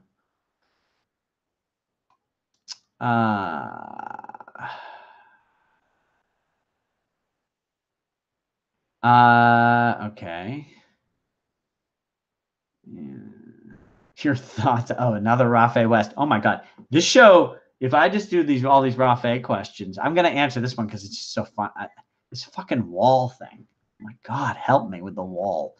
What does the government spend a year? $3 trillion plus. So the wall is $5 billion. What is that? I don't know. It's like 2 days of money. Like, listen, it's stupid. First of all, if the argument is the wall's going to do nothing, okay, so what? So let them build the fucking wall and it doesn't do anything. Who cares? It's not a lot of money. Or, you think the wall is great. So What was my point on that? No, the point is everybody's fighting. It's not gonna listen. Oh, I know. My point on the other side is I don't think these, immigrants and people coming over the wall or coming into the country is really destroying our country. I don't really believe that. So if they don't build the wall, I don't give a shit either. I don't care if they build it or they don't build it. I don't think it matters financially or not. I think these politicians love anything that gets, the media going and gets them on TV, and they can all fight and have a big thing over something that isn't actually a real topic that they'd have to actually make hard decisions and be smart. Then they all gravitate to it. And this is it. It's just some sideshow that makes everybody pretend that they're working. They're not. And for all these Democrats, what you really should do is say, okay, you can have your wall, but you have to oversee it. And then he'll just be down in Mexico for 6 months and he'll be all set, right? You can see him down there. Trump, you're so good at building walls. You better be down there all the time or it won't get done right. And he'll be out of your hair for a while, right? I don't know. It's a fucking wall. Who cares? Ugh. Okay. Let's skip to the bottom.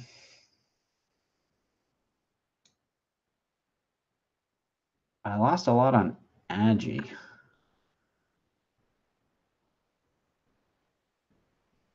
I don't know what that is. Oh, it must have been AI. I don't know.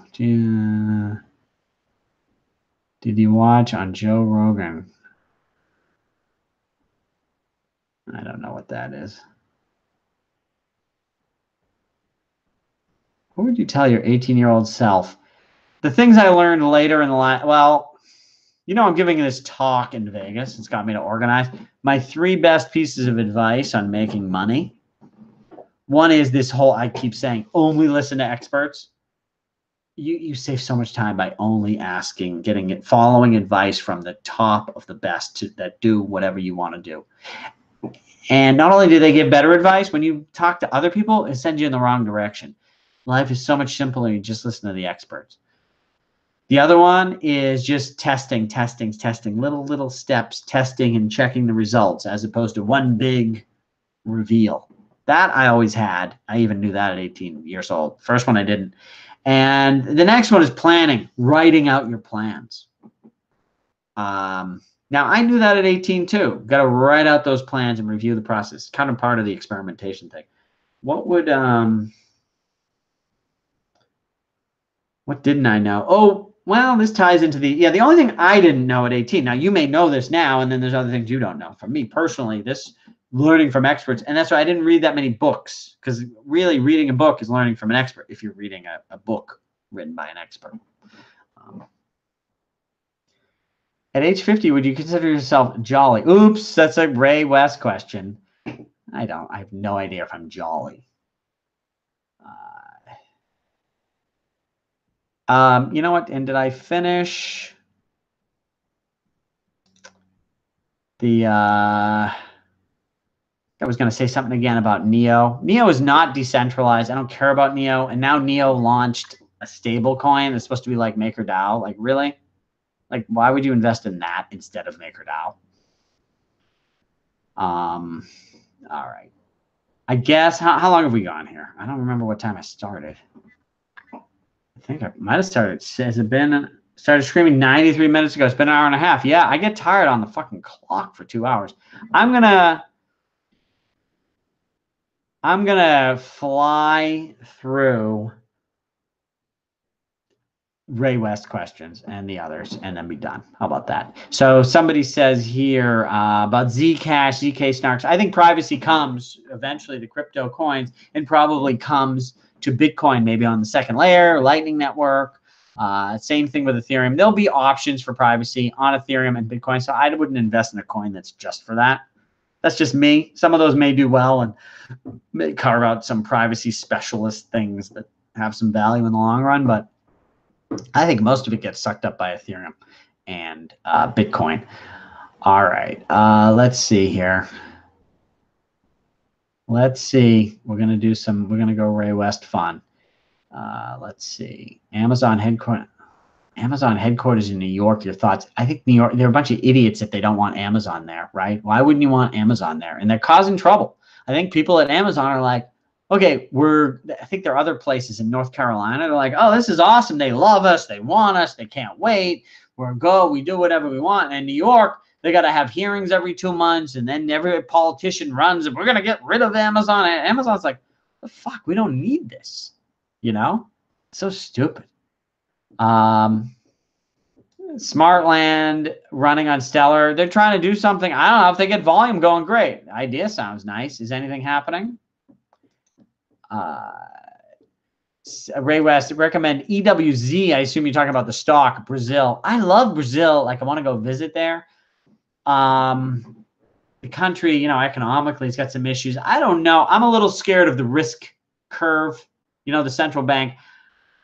So what I think has been going on in the market recently, you know, I've been saying for a while, it looks like the credit cycle has turned. Things are tightening. Collateral is shrinking. So watch out, look out below. And that started happening. And now the central bank started saying, we're not really we're not really tightening. Don't worry about it. But I don't know. They haven't really, you know, the Fed is still, you know, it's interesting, this quantitative tightening. What they're doing is they're letting their balance sheet shrink. What that means is they have assets that finish paying off the interest. The loan is like completed, so it's just gone. So in order to keep the same amount of collateral on the Fed's balance sheet, they have to keep printing. So really what has been going on, to keep their balance sheet even, they've had to keep printing money. And they said, okay, we're not going to print any more money. That makes the balance sheet start shrinking. And that was causing a problem. In other words, they can't stop printing. Like they said, they're gonna get back to they wanted to run off their balance sheet a lot more. They're already running into trouble. Now they're saying they're going to stop it. But are they? Maybe the market's just happy because they say they're going to, but maybe they really need to. And are they going? I don't know. If the Fed starts printing again and all the central banks start printing again, then yeah, I guess the market starts going up again. They said they're sort of maybe will, but I'm not so sure. Anyways, if the Fed is cutting, if collateral is shrinking, people go to the center, to the core, which is US dollar, US treasuries, and they get rid of risk assets, which are further away from the core. Brazil, pretty far from the core. So I used to own Brazil. I sold it. Funny thing is, I sold it, and then it went down a lot and went all the way back up. So I don't know. Maybe I didn't need to sell it, but I'm a little afraid of risk assets also because my dollars, I prefer to hold dollars where I'm, you know, keeping safe. But when I need beta and I want a chance to get rich and I want to take risk, I got all I need in cryptocurrency. So when it comes to the stock market, I'm very boring. Berkshire Hathaway, S&P 500, and for good or worse, I own a little IBM. And also, I am taking a little bet on my Tesla. I did sell a bunch off, but Rafit, what's the most important thing in telling a story? I don't know. Wish I knew. The main thing is to tell a story. Like I said, I'm giving this talk and to remind myself. It's so much. If you just say, "Oh, this is how this works and this is what you should do," is way worse than saying, "Here's a story," and that story tells the lesson. Just tell stories. You know, I guess you could be bad at telling stories, but just do it a lot, you'll get better. The key is to tell stories. I think the biggest problem people have is that they're not telling a story. They're giving a lecture, they're explaining, they're describing or whatever, and they're not really telling a story. If you're always telling stories and you keep doing it and you listen to yourself, record yourself, whatever, listen back. That's how I practice for giving this talk. I got what I'm going to say. I video myself doing it. Then the next day I listen to myself and then I do it again. But if you don't do the part where you listen to yourself, you definitely don't get better as fast.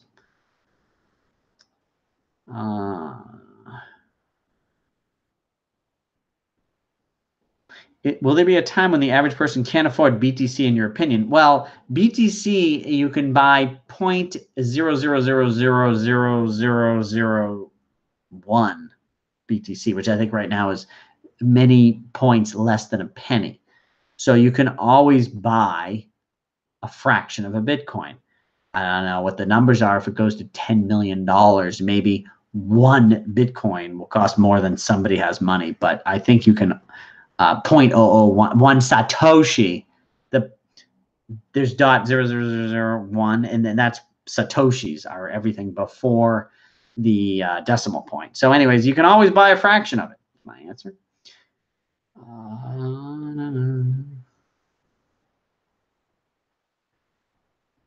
Have you ever flown private? I've flown private with other people who are paying for it. You need to have fuck you money to do that, right? I mean, that's like owning a boat, right? It's just like fucking stupid. Unless you have money, you serious money you want to throw away. It's like, I go on an airplane. Even if I want to get real stupid, I get first class. But to go private, you're paying, it's like 5 first class tickets. You know, it's a little, I mean, and listen, I'm doing okay. Don't get me wrong. But I don't have FU money, right? FU money means you can just do stupid shit like that. And so is it worth it? If you have money to burn, time is the most valuable commodity. If I could afford it, great. Saves me 2 hours to get on a private because I don't have to go through the airport. And then when you land, you have a car pick you up. Great. Save some time. But only if I can afford to blow tens of thousands of dollars.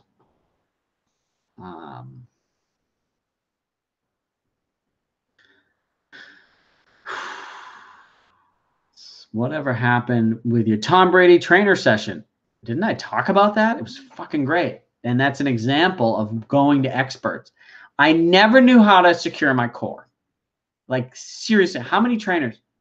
100 fucking trainers. How do you secure your core? I hope I look okay. Oh, you can't even see. So what am I trying to say here? So trainers are always telling me how to secure your core, like stand this way, do that, do this. And I could never fucking understand it. Tom Brady, they just showed, you know, your abs here and your butt here needs to be firm. That's it. That's it. I'm like, why did it take me 50 years to fucking learn this? And now I have that. No matter what I do. Now I'm doing yoga. It's like, oh, is my core secure? Yes, great. And of course, and I learned a ton more about pliability and the stretch, and rolling. And one of the other really interesting things, instead of, I used to have like, oh, one day I'll roll, another day I'll work out, and then another day I'll roll again. And like, he's like, no, you're better off. Take 2 days off and do 1 day, roll, workout, roll. I was like, oh, that's interesting. And I learned some other things too. Fucking great. Learn from experts. Go to that TV12. It's worth it. 1 hour. And I learned more about how to take care of my body than I did from I don't know how many hours with other stupid trainers. And then I bumped into a trainer I have here in Playa Vista, and because I used to constantly be like, wait, how is my core secure now? How about now? And I was like, dude, he just told me this and this. It's so easy. And he was like, oh, like, it's like, why? Like, why didn't you tell me this?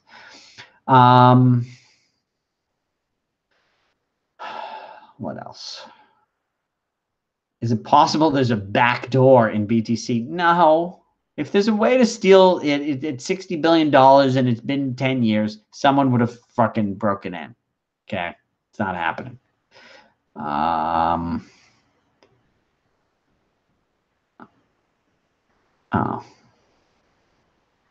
Do you go to seminars?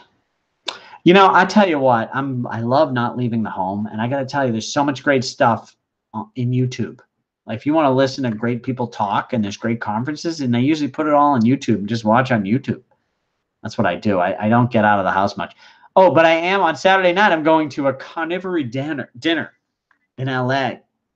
Bitcoin maximalist carnivory dinner. I can't wait. Should be funny. I mean, I don't know. I'm not really a maximalist anymore. I was for a minute, twice. But I'll eat steak and talk to some crypto freaks. Should be fun.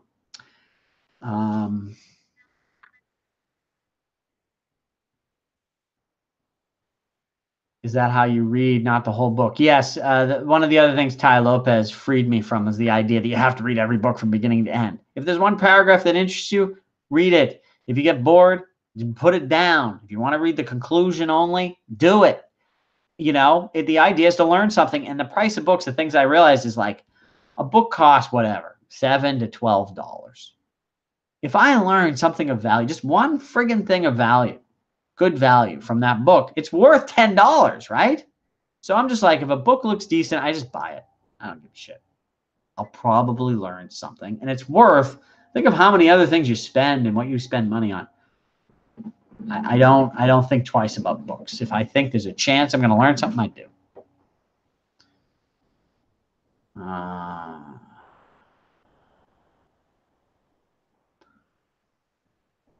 Someone's saying, seriously, Austrian economics? Say it ain't so. Why? What do you, I mean, listen, I'm not all, I don't know.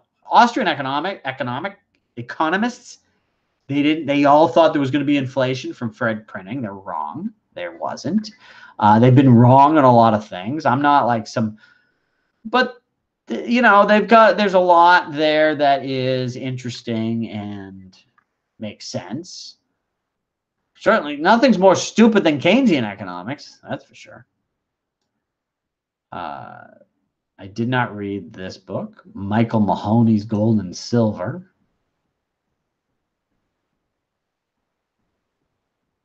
Can you explain the best way to transfer from crypto to cash? First of all, when you put money into crypto, I would have the mentality that you're getting in and you just fucking stay there. Like, money you want to keep in dollars, like keep them in dollars. And I would have that mentality. But if you want to transfer back, I don't know. How'd you put it in? Right? I don't know. I go in Coinbase. People are like, can you convert crypto to dollars? I'm like, yeah, Coinbase. That's $1 billion company. I can sell all I want, get all the dollars I want. I don't know. I mean, if you're not from America, I don't know. How do you get dollars anyways? Right? It's not. I don't know why that would be difficult. That would be an interesting question. Why can't you get dollars? I don't know. But I live in America. It's easy to get dollars, right?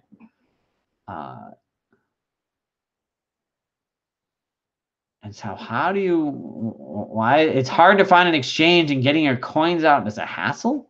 What exchange? Again, I don't know. I'm on a few, Binance, you just click on withdraw. Which coin do you want to withdraw? This one. And what's the address you want to send it to, right? If I want dollars, I can't get that from Binance or whatever. So on Coinbase, say I want to withdraw, I will convert this to USD and then I withdraw it. Why is that hard? Maybe you're going on shit exchanges. You know, go find the biggest and oldest and most reliable exchange. And if you want US dollars, get something that the US regulated, right? Wow.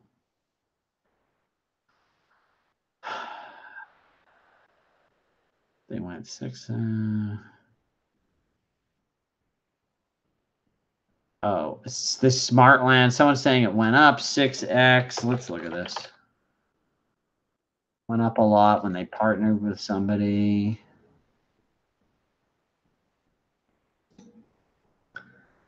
Well, that's weird. 6 months.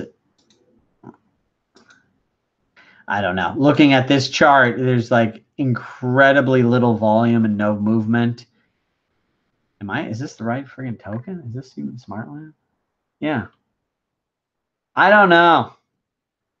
Financial. Yeah. I don't know. I'm seeing no activity on that token. That's the other thing. Maybe Smartland is an awesome company and the token sucks. That's another thing that gets tricky. I'm not looking into any of these new things now. It's just tired. It's not even tired. It's just I got other things to do. Opening a Christmas, you know, what do I think about it doing an investment fund? I thought about it. Like if I was younger and I wanted to work, maybe, but I don't want to work.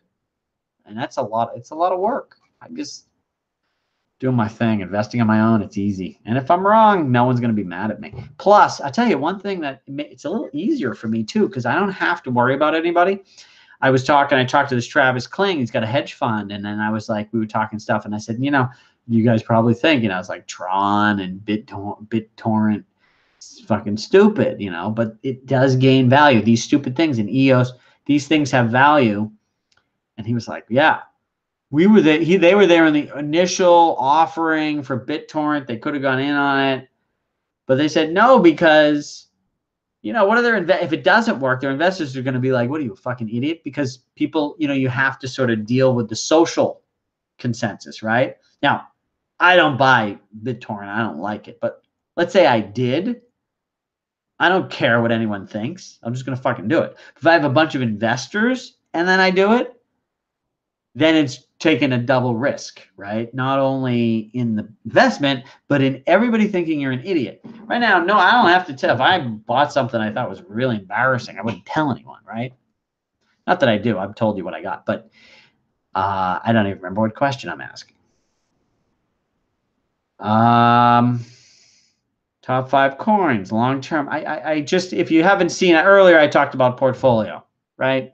Bitcoin, Ethereum, Stellar, Binance, MakerDAO. But MakerDAO and Binance only 5% each.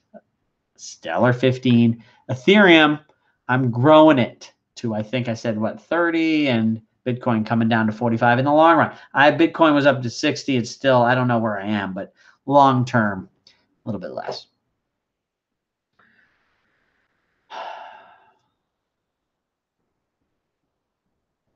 And everyone says decentralized exchange. I think what people mean is non-custodial exchange, meaning you can't lose your coins. You sort of keep your own key. The exchange itself isn't really decentralized. That seems to be the case, but it's non-custodial. I don't know why everyone calls those decentralized exchanges. And I don't know. I don't leave money in exchange. So like Binance, it's not, well, they're creating a non-custodial one, which they're calling decentralized. But anyways, Binance, the regular one, do I trust them? Not really. Do I trust Coinbase? I don't know. But I don't, if I was going to buy something, I put my money in, I buy it, and I take the coin out. I'm on there for 20 minutes. I mean, I trust them for 20 minutes, obviously. And if I lose it, it's only that little bit.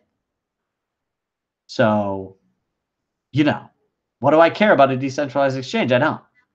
I used Kyber, which is a non-custodial exchange. But I only used it because it was the only place to buy Maker. I go ahead and find it. The Maker's not on Binance. It's not. It wasn't on anywhere that I thought, oh, I'll try this Kyber. So, who do you pick, Alex Jones or Joe Rogan? Like, Alex Jones is just, he's a comic character trying to pretend that he's like a moron. Like, he knows all the stuff he says is stupid. He's doing it for attention. And if you follow him and think that he's anything but a joke, the joke's on you. Joe Rogan, he's a comedian, he's funny, and he seems to not be a moron. So, 88 Charles. I don't think Charles from Charles Hoskinson of Cardano, I don't think he's a scam. I think he really believes his shit. I just think his philosophy is wrong. Same thing with like Bitcoin Cash. It was like, well, they want to do all scaling on the main chain. I don't think that works. So they're going to fail. It's not a scam. They're just wrong.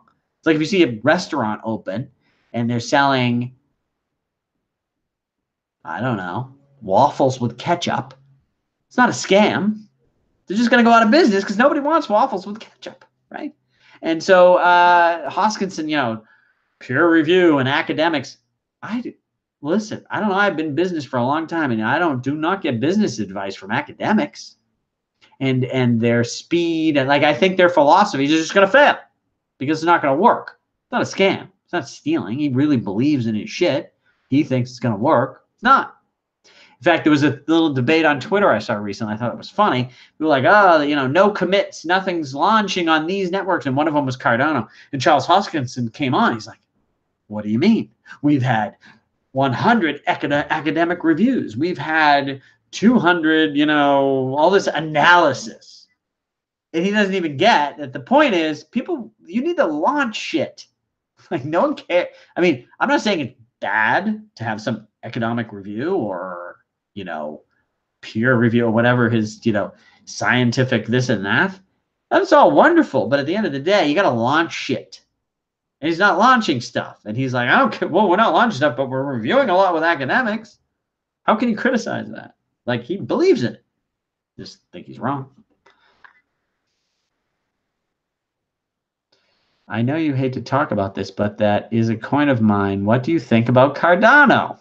Why do you say I hate to? I have a video. Cardano's going to zero. You can watch my old videos. Cardano going to zero. Sorry. It's funny. I thought people like sort of gave up. No one seemed to talk about it anymore, but it seems to be coming back from the dead here. And you know what? Maybe it won't totally go to zero. They're really working. They're working hard. I just don't think they have anything. And maybe someday they get something and it's not super old and boring. I don't know. Oh my God. Someone said Jimmy Song and Tony Vey are rational people. First of all, I don't know what rational people means, but first of all, this Tony Vey, I've been watching him a little bit. You know, these fucking technical analysis is so stupid. Okay. And even Tony Vey, okay, oh, he's really good. Really? And listen, I like the guy if I meet him, and God bless, he's a smart guy and everything. But this technical analysis, I was watching him when the stock, listen, here's any technical analysis, and this is what Tony Vey says, and I'm gonna boil it down. It's either gonna, if it goes up, it's gonna keep going up. If it goes down, it's going to keep going down. And if it stays in the middle, it's going to stay in the middle. That's all it is. And if it changes direction, I'm going to change my mind. So if it goes down, it's going to keep going down. But if it goes down and it doesn't keep going down, then it's going to go up. Or it's going to stay flat. Like, it's just, all they're doing is interpreting what's happened in the past, which actually can be interesting because sometimes these things move so much. You don't watch charts all day, and it's like, oh, in the long run it's down, but in the short run and this and that, and like, okay, it's interesting to see where we've been.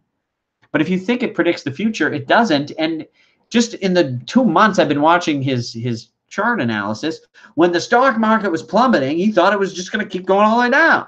And then it started going up, and now he thinks it's going to keep going up. And oil, he thought it was going to go to $30. And now I haven't seen him talk about oil lately, but now I'm sure he thinks it's going to $60, right? It just, he's just, whatever has happened, he thinks that, you know, determining what's happened in the past is a little tricky. So he can look at a lot of different angles and say, yeah, we're sort of going down, or yeah, we're sort of going up, looking at the past. And then he just projects that forward. But the past doesn't entail what's going to happen in the future. And so already only watching his show for a couple months, I've seen a number of times where he said, oh, I think it's going to go in this direction. It didn't. And he also talked about how in 2015, when Bitcoin was going down, and like he missed the bottom because he thought it was going to go lower, right? So I don't know, why should we trust him now? And I don't dislike the guy, and I do listen to it. It's entertaining, and I like to see what's happened in the past. That's the value. However, also, was he? Oh no, so that's him. And then Jimmy Song. So Jimmy Song, again, smart guy. He's done well. God bless. He's got some course, teaches about Bitcoin development, I guess. I don't know. Probably all wonderful, but he's a little, first of all, when I saw him interview Roger Ver, I sort of just was like, I was just like, okay, I don't know. I can't deal with this guy anymore. Because first of all, why would you debate Roger Ver? Like, just the fact that you think that there's any value in that, to me, takes you down a notch, right? Roger Ver's a moron. What was the debate, right? If you think that's even a question, I'm concerned. Second of all, I hear him talk and on Tony Vey's show, and they're just like, they talk about these other projects, and everything is stupid. To them, every fucking coin is stupid and going to zero. Come on, guys. Listen. I mean, really? Nothing? I mean, I like the way Richard Hart says, if you can't explain why there are 9 other coins in the top 10, then you don't know what the fuck is going on, right? Bitcoin maximalists don't think there are 10 coins, that there are 9 other coins in the top 10. They think that the only top 10 coins are Bitcoin, which obviously makes no sense, but right? So, and then just to hear them talk about, like, I heard this one time with Jimmy Vey, and they're like, oh, and they said, like, well, I don't even know what that project is, but oh, it's so stupid and it's all going to fail. You know what? Don't get too smart. You've paid a lot of money, been right on Bitcoin, but look, I've been there before. Oh, was I right in the 90s with the internet, created an affiliate program early? I thought I was a fucking genius. Got a little cocky. Guess what? People will pass you by real fast. So don't be too smug, guys. Do you still do your other business? I do. We have a lot. I don't get in a lot of new business. I got a lot of old business. You know, people type in sextoy.com. I've got some old affiliates that have old websites that get old traffic, and some people come and buy toys. You know, I got a lot of, it's just, we've been around for 20 years. Who's got business? Not doing a lot of building new business, trying to keep what we have alive, pretty much. What's the best commercial airline? I have no idea. All I know is when I flew to Thailand last year, and I had business class, they didn't even have Wi-Fi. How do you not have Wi-Fi on an international flight? Ugh.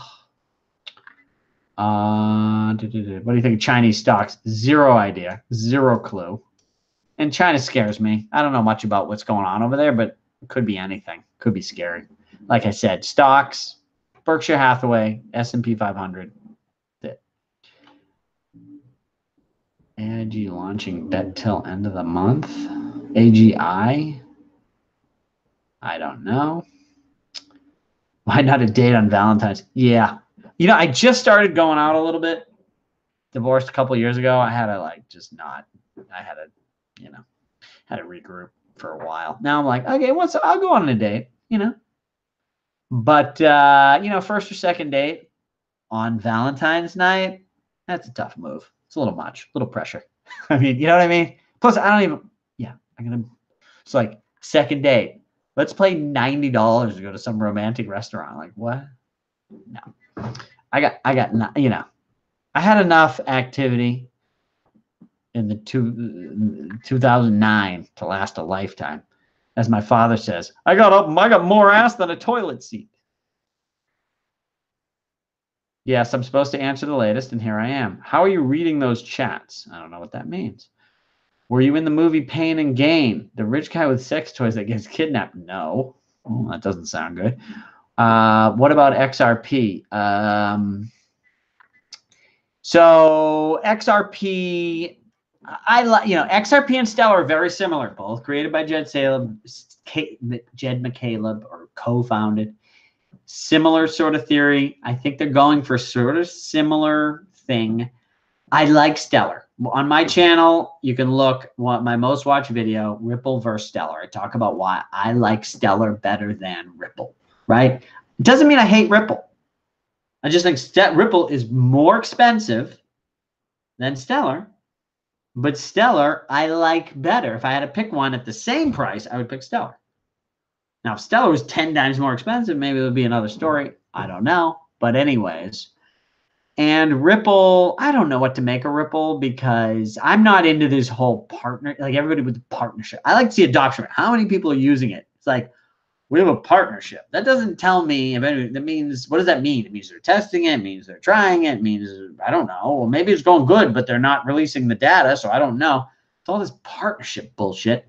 So I don't know what goes on with XRP. My thought has always been there's something real there. I don't know if it's worth the price of the token or not, but I think there's something there. But the other problem with XRP is these people they call the XRP army, which are just like these bizarre human beings who, if you are on Facebook chatting about cats, some XRP army guy is going to go in there and type, buy XRP, check out this partnership. And everybody's just like, what are you fucking talking about? Like, you're off topic and nobody cares. And they're like, fuck you, XRP is the best.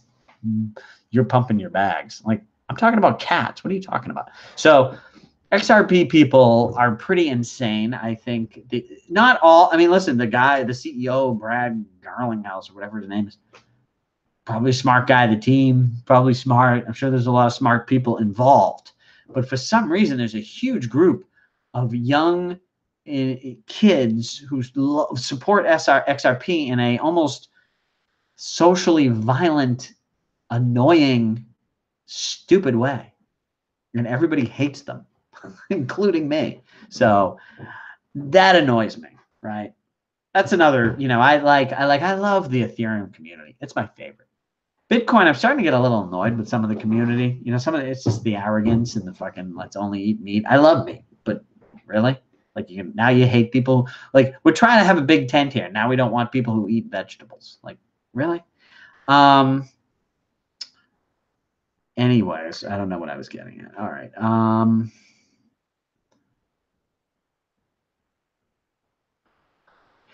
Someone saying Charles ran a scam with ETC. He didn't run a scam. It's just Charles wanted to do his own thing from the beginning, I guess, or he wants to be, he wasn't getting enough say in Ethereum. So when the Ethereum Classic went off, he jumped in there and tried to, you know, be a big fish. And then also with Cardano, he's got his own thing. Like he wants to do things his way. I don't think he's a scammer. I just think he's, you know, personally, I just think he's wrong. I don't even think he's a bad guy. I don't think he has bad goals. I just think he's wrong. And so it's not going to work. Air swap. I think I did hear that one, but I don't know. Unless something's huge, who cares, right? Or growing like a virus. I showed you that Uniswap and it's been growing like crazy. Okay, so now I'm interested. I don't care Uniswap, but what's this other one I just mentioned? Air swap, Uniswap, Kyber, IDEX, all of these decentralized exchanges that aren't even decentralized. Like, who gives a shit? But if the volume's going through the roof, I want to know about it. So this Uniswap, watch. If this growth rate continues for another 5 or 6 months, we got another big winner on our hands. But maybe it won't.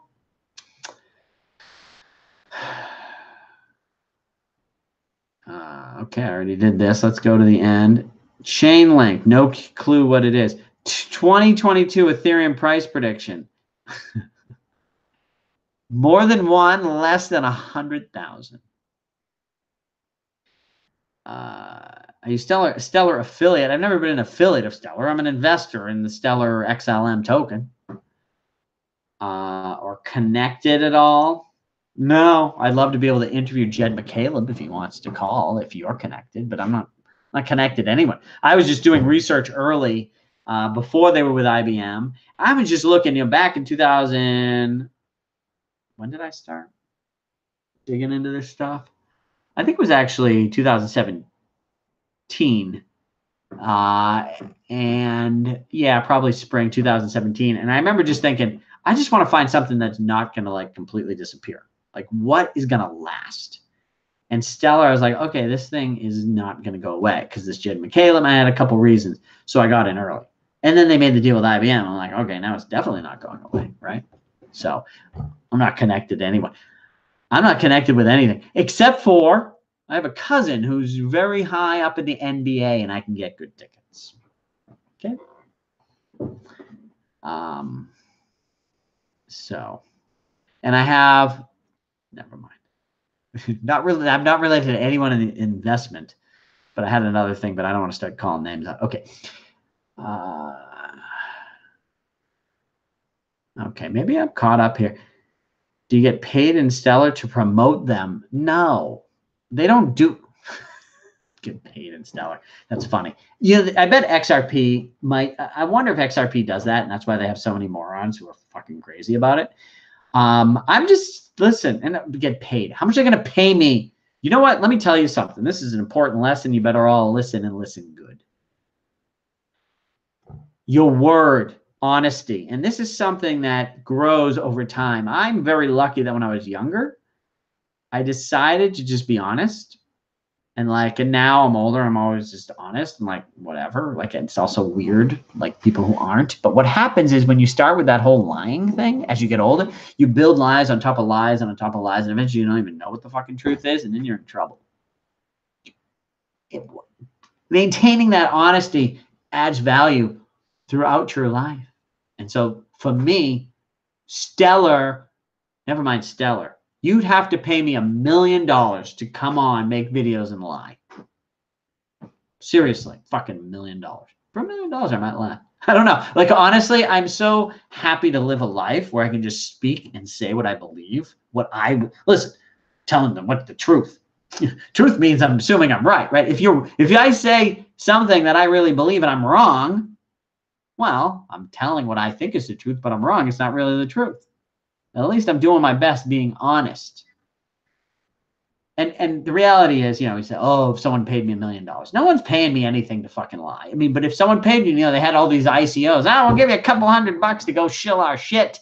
Like, I'm not tarnishing my reputation, my integrity for a couple bucks. Better change my life. But even that, do I want to be that person? I don't know. Listen, I'm sure there's a price and I'd fucking figure a mental justifications for some way to fucking do it so I can get all the money. Okay? Not that crazy. But Stellar sending me $40 to shill their shit. I wouldn't do that. I wouldn't do that for anybody. Yeah, get paid if you believe in it, you know, but if you get paid and you believe in it, it's a thin line. It's a slippery slope, you know. It gets tricky. Ashton Kutcher shilled XRP. Do you think he's being paid to do it, or he just likes it and he's pumping his bags? You know, I mean, that's on Ellen DeGeneres. I bet you the price went up that day, right? Like when, what's his name? Holy shit, Charlie Lee. He went on like 5 TV shows in 1 week. Like he was on CNBC. He was on every financial channel in a week. Thing went to $300 and he dumped it all. And there hasn't been a commit to GitHub since. Nice work. What would you recommend if it was not crypto? What do you mean? Business-wise? I don't know. I don't know what your question is. We might be done here. David, you're getting hungry. I'll send you Uber Eats. Oh, to get me to keep going. Now, I'm fucking tired. How long has it been? Oh, my God. More than 2 hours. Thank you. Okay, yes, business-wise. What would you recommend? What would I recommend? You know, I don't know. I'm obsessed with crypto. I love new shit. So do you do programming? Can you do, you know, are you a program? If you're a developer, something in crypto I would find. I was just telling my developer, look at this Maker. They have keepers who liquidate the things. And like, there's jobs that are going to be happening. It's still a little early to keep the ecosystem working. So for example, mining is an example of that. I wouldn't do mining because it's 10 years old, but running a proof of stake node, or like I said, Augur looks like it's going down the toilet, but if there was a lot of volume, you hold a rep token and you settle bets. There's a lot of little businesses where you can make some money by maintaining the network. I mentioned storage. Again, that doesn't look like it's making any money, you know, but I don't know. You store some shit on your computer and you make a few dollars. Looking for things and ways to make money by helping maintain these ecosystems. That is an area I would be looking at. It's not that easy. Otherwise, if you want to work real hard, fucking e-commerce, direct marketing, got to build a brand, tough business. I don't know. You know, honestly, I would like fucking listen to everything Tai Lopez is saying for a while and see if that gives you some ideas. He's a smart guy for sure.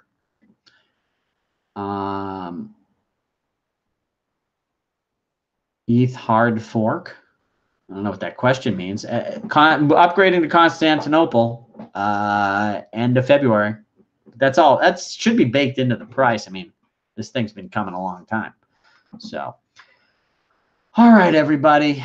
Bitcoin hacks worthy of becoming a top crypto. I think it's an interesting idea. We'll see if when it launches. I mean, I'll sign up for it first week, and then we'll see. All right, everybody. Lots of love. Happy Valentine's. And see you soon.